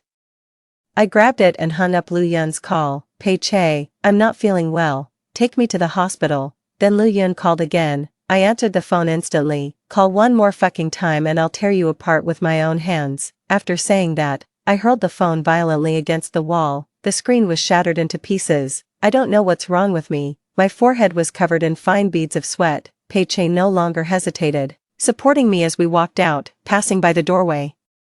He bent down to pick up the broken phone. At that moment, the screen lit up. Lu Yun sent a text message. "Chei, if this is your choice, would it be better if I disappeared from this world?" Pei Chei's expression changed instantly. Forgetting what he was supposed to do, he dialed a number, put on his clothes, and rushed out. Forgot to even close the door. The tremendous noise turned on the hallway lights. A neighbor opened their door and looked at me curiously. I couldn't hold on any longer. Kneeling on the ground, "Please take me to the hospital. I didn't know I was pregnant, and about to have a miscarriage." When Su Nanqing arrived, he happened to hear the doctor say, "Do you want to keep the baby? If we don't handle it now, it'll be very difficult to save." Actually, I had a premonition on the way here, and I've already made my decision. "No." Su Nanqing stopped at the doorway. The person who entered was a nurse from their department, a warm-hearted elder sister. Thinking that I had quarreled with Pei Chei, she advised me to calm down while grabbing my phone to call Pei Chei. Matters concerning children should be carefully considered. Where has Pei Chei gone, leaving his wife in such a state without care? In the mindset of their older generation, having children was a joint decision for a couple. I suddenly felt extremely tired. At this moment, I no longer had the strength to resist. The instant the call connected, Lu Yun's voice came through first. Slightly hoarse, "Nanqiao, I'm really sorry for letting you be so pleased with yourself these past few days. Pei Chei is in my bed right now. Did you make him angry? He was really passionate with me just now." The female colleague's expression changed abruptly, and she quickly hung up. When I called back after regaining composure, her phone was already turned off. I've grown accustomed to sympathetic glances, smiling calmly. "Sorry. His infidelity has made me a laughingstock. Perhaps it's for the best. Hospitals are breeding grounds for gossip anyway." Professor Pei, once as clear as a breeze and bright as the moon, has now been exposed to a scandal in public. His days of misfortune are not far away. 10. The abortion procedure took only a very short time. I leaned against the hospital corridor while Su Nanqing discussed the necessary precautions with the doctor. Afterwards, he sat down beside me. Hand me a cup of hot water. I feel the warmth from your palm. Thank you, Dr. Su, there are some things. I took advantage of you. If I've caused you any trouble, I'm sorry. Su Nanqing gazed calmly at the night scene outside the window. There's nothing to apologize for, Nanqiao. I'm not some clueless young man in my early 20s. What? Seeing me staring intently at him, Su Nanqing stood up and casually remarked, "It's nothing. Sister Wang will come later to take you to Pei Chei's lounge." Pei Chei only learned about my pregnancy the next day. I had just stepped out of the lounge when he rushed to the hospital in a hurry. Nanqiao. Pei Chei's voice was urgent as he rushed over and carefully cradled my face in his hands, his eyes revealing unmistakable relief. "We're going to have a baby. He probably doesn't realize he still carries the scent of Lu Yun's perfume on him." I frowned slightly. "Where did you hear that news?" "Sister Wang told me." Sister Wang was the kind-hearted woman who called him last night. Pei Chei's habit of only half listening is probably incurable. Lu Yun appeared behind Pei Chei at some unknown moment. Her sweet smile concealed hidden jealousy and provocation. "Sis-in-law, I heard you're pregnant." Last night Pei Chei even came looking for me, completely out of his mind. She must have thought she was speaking in riddles before everyone. "Feeling great, aren't you?" But she didn't know that her words from last night had spread throughout the hospital overnight. At that moment, several people behind her suddenly realized and started pointing at her with their phones, confirming she was the shameless mistress from the phone call. The atmosphere on site felt somewhat eerie. Lu Yun paused briefly, but didn't dwell on it. I suddenly found it all quite ridiculous. Pei Chei frowned. "Nanqiao, what are you laughing at? Didn't anyone tell you I aborted the child?" Pei Chen's expression stiffened. "What do you mean by that?" Seeing my mocking smile, Pei Chen's face stiffened as he coldly rebuked. "Nanqiao, how dare you make decisions without consulting me? I am your husband." The room suddenly fell into an eerie silence. I couldn't suppress the sarcasm in my voice. "Do you even remember you're my husband? What were you doing last night when I called you?" Pei Chen's eyes darkened. "You called me?" "Yes," Lu Yun answered. "She said you were being very passionate with her in bed and told me not to disturb you." The crowd erupted in gasps. This mistress is really brazen, daring to come to the hospital and flaunt herself before the rightful wife. Pei Chei's entire body froze. My hand trembled as I looked at Lu Yun's horrified expression. Is what she said true? Lu Yun's face turned deathly pale. Only now realizing the strange looks from those around her, she didn't know what went wrong, just shook her head in panic. "She's lying. I didn't. I didn't." I calmly delivered the final blow. "What she said wasn't just heard by me, your colleagues all heard it too. Pei Chei, your mistress is this brazen. How dare you have the audacity to ask me to keep your child?" 11. Lu Yun broke down completely. She cried uncontrollably. She fled in panic under the judgmental gazes of the crowd. Pei Chei seemed to have lost his senses, standing frozen in place for a long while without reacting. Local news spreads like wildfire. That very afternoon, the gossip traveled from medical circles to theater circles. The group chat was filled with all sorts of vicious remarks. How glorious for Lu Yun to be the other woman, so impressive. Why doesn't she go live and talk about it? During the play, she told everyone she wouldn't add WeChat, acting all high and mighty. Turns out she's just a filthy fly. The next day, when I went to the hospital to get medicine, I ran into Lu Yun with reddened eyes. Lu Yun stopped me, begging for my forgiveness. "Nanqiao, we don't need to make things so difficult between us, right? Just help me clarify things, and I'll leave Pei Chei." "Clarify what? Just pretend I never said those words, okay?" She cried bitterly. "I can't lose my job." I grabbed her hair and said calmly, "Lu Yun, I told you I'd tear you apart, didn't I?" I dragged her to Pei Chei's office. "I'll give you a chance. The evidence is in my hands. You can decide between you whether you lose your job or Pei Chei loses his. But I suggest you sacrifice yourself, firstly because you love him so much, and secondly, if Pei Chen loses his job, are you going to support your dear brother?" That day, separated by a door, I heard Pei Chen's nearly out-of-control roar. My heart as calm as still water. Lu Yun seemed to be crying. "Chen. It's just that my possessiveness is too strong. I just hate that woman. I just don't want her to monopolize you. We're clearly a match made in heaven, so why?" "Enough." Pei-Che said coldly. Yuri, just the other woman. Lu Yun cried out in disbelief. Pei-Che, that's not what you said. You clearly love me. Why don't I love my wife, but love you instead? Am I crazy? Hearing Pei-Che's almost mocking words, Lu Yun broke down. Then get a divorce, we'll move away and live together. I can be your wife. Forget it, Pei-Che said distantly. You've destroyed everything I had. Someone like you, I can't afford to keep. You see, when his interests aren't at stake, his first love is like a white moonlight, a cinnabar mole. But once he lost everything, his first love, the white moonlight and cinnabar mole, all turned into shit. Actually, I was just saying it for fun. I don't want to let either of them go. After Lu Yun left, I walked in and threw the divorce papers in Pei-Che's face. I don't want to move, and I don't want to see you, so don't go back to that house. Don't argue with me. I don't want to make this any uglier. Pei-Che sat there, pale-faced, without saying a word. When I got home, I threw all of Pei-Che's belongings out. I sent Lu Yun several boxes of Pei-Che's personal belongings. I even sent her a separate message about it. All yours now. Enough for a month. Enjoy the passion. Since Lu Yun had acted in theater productions, she had considerable popularity.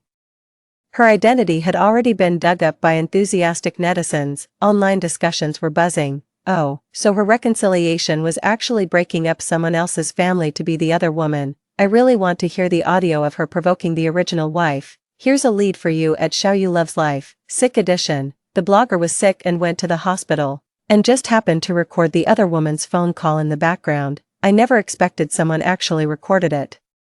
And someone even remixed the audio. He's so passionate about me suddenly spread everywhere. Lu Yun became an instant sensation. Several times, Lu Yun was accidentally caught in street interviews, fleeing in panic through others' lenses, looking utterly disheveled. Many people gathered below the drama troupe, asking, is enthusiastic sister still working? Hasn't this morally corrupt person been fired yet? A few days later, the drama troupe issued a statement. Lu Yun had been expelled. After that, I never saw Lu Yun again. 12. In the blink of an eye, autumn arrived. Pei-Che's incident caused a huge online uproar, and the hospital fired him. I took a long leave to recuperate my health, waiting for Pei-Che to sign the divorce agreement. In just one short month, everything was turned upside down. The pain of betrayal occasionally resurfaces late at night. We had beautiful memories, kisses we couldn't resist, and moments when a mere touch of fingertips made our hearts race and faces flush.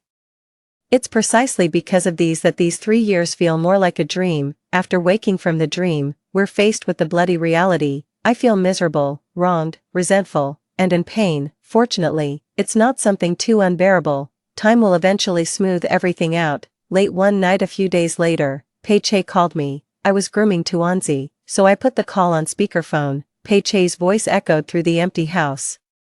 I thought he was going to discuss the terms of divorce with me, yet he suddenly started talking about the past. It's laughable when you think about it. The one who betrayed first ends up becoming the most devoted person in the end. Jojo, do you remember that time at Happy Valley when you wanted to cross the bridge and I carried you on my shoulders? I said calmly, I remember. It was 3 months after our wedding, on my birthday. The first couple to reach the finish line could win a small cake. But you accidentally dropped me into the water. Pei-Che smiled. Yes, I blamed myself all day. At the hot pot restaurant, you got drunk, leaned over to kiss me, and said you didn't blame me. That was the first time my heart raced for you. I didn't speak, just patted the dumpling's bottom as she bounced around on the sofa. Pei-Che asked again, do you remember the night of your car accident? I remember. You got hurt protecting me. And I cried. The Christmases that came after, I remember. The New Year's Eve I worked overtime, and the dumplings you brought me, I remember. The sunrise on a snowy night in Nantang, the sunset by Songming Lake, I remember. Pei-Che fell silent, after a long pause. His voice grew hoarse. Nan Xiao, our memories are so numerous that a lifetime wouldn't be enough to recount them all. Yes, a lifetime wouldn't be enough. I smiled. But the moment you slept with Lu Yun, all those memories ceased to belong to you. You were the one who betrayed everything, so the pain should be yours to bear. I heard Pei-Che's labored breathing escaping from the pain. Pei-Che, I won't erase the past that belongs to us, because I was happy. I was blessed. But that's all there is. The reason I can talk about the past with you isn't because I can't let go, but because I've already moved on. No one said that one person must accompany another for a lifetime. I won't look back, nor will I forgive. The other end of the phone fell into a long silence. Pei-Che asked hoarsely, I don't have a chance anymore, do I? I stroked Tuanzi's ears. Send me the divorce agreement as soon as possible. Let's part on good terms. 13. Pei Chei's perspective. After signing the divorce agreement, he and Nan Xiao entered the divorce cooling-off period. When they first got married, he felt like 2 months passed as slowly as years. A matchmaking-induced wedding always comes with countless trivial details to worry about. Restless and irritable, he could only hope for it to end quickly. Yet 3 years later today, Pei Chei feels time has passed so swiftly. The marriage he once resisted with all his might is visibly speeding toward its end. In the last 2 months, Nan Xiao never forgave him. The wife he remembered, soft-hearted and gentle, left with such resolute finality. Pei Chei often felt that the month he drifted away was like a dream. The first love of his youth had become unrecognizable after all these years. But it wasn't just Lu Yun who had become unrecognizable. There was also him. By the time Nan Xiao was seen again, it was already late autumn. The trees along the street had shed their leaves. She was dressed more heavily than others, seemingly more sensitive to the cold. Pei Chei thought of their unborn child, feeling an indescribable sorrow in his heart. Nan Xiao, wearing a scarf, walked up to Pei Chei with a relatively kind tone. There was some traffic on the way. Pei Chei raised his eyes and looked in the direction she had come from, but there was nothing there. The suspended heart seemed to find a slight sense of relief, but more than that, it was bitterness. I'm in a hurry. Let's make this quick. Nan Xiao was the first to walk towards the Civil Affairs Bureau. For a fleeting moment, Pei Chei suddenly wanted to grab Nan Xiao, hold her in his arms, and say he regretted it. He wanted to say that Lu Yun was just an obsession from his youth. The one he loved was Nan Xiao. But this thought vanished in an instant, dissipating without a trace. Nan Xiao had said that if an amicable divorce wasn't possible, she wouldn't hold back anymore. His parents were getting old. He was unemployed in middle age, facing the dilemma of having to seek work far from home. Once employed there, the chance of returning would be slim. The parents lost all face over this and remained ill for many days without recovery. He didn't want to lose even the last shred of dignity. There weren't many people getting divorced today. Yet the counter window moved as if someone had pressed a fast-forward button. In the blink of an eye, the paperwork was completed. The moment he received the divorce certificate, Pei Chei felt it weighed 1,000 pounds, crushing him until he could barely breathe.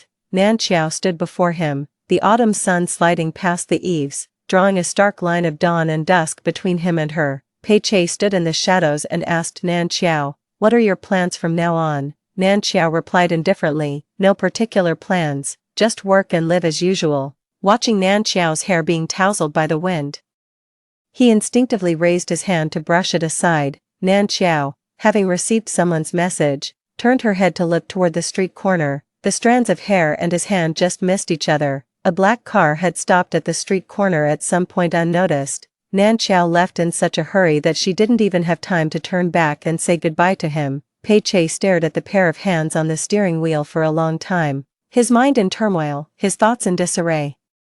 But he didn't dare to approach. He was afraid the person in the driver's seat might be Su Nanqing, or perhaps some other man, so I could only stare unblinkingly at those hands. The autumn wind blew, tears blurring my vision. The day Lu Yun returned, I knew my marriage with Pei Chei had reached its end. Right? Pei Chei failed to see clearly. Pei Chei left his hometown. 3 years passed in the blink of an eye. On New Year's Eve, he sat in the chilly duty room, where the biting cold wind outside couldn't penetrate the warmth of fireworks and the joy of family reunions. Once again, he couldn't return home this year. His parents were already extremely dissatisfied with him, and due to that incident, almost all his relatives and friends had ceased contact. Pei Chei seemed to have truly become all alone. Because of this, the dumplings Nan Xiao delivered through the heavy snow on that New Year's Eve became an unattainable dream for the rest of his life.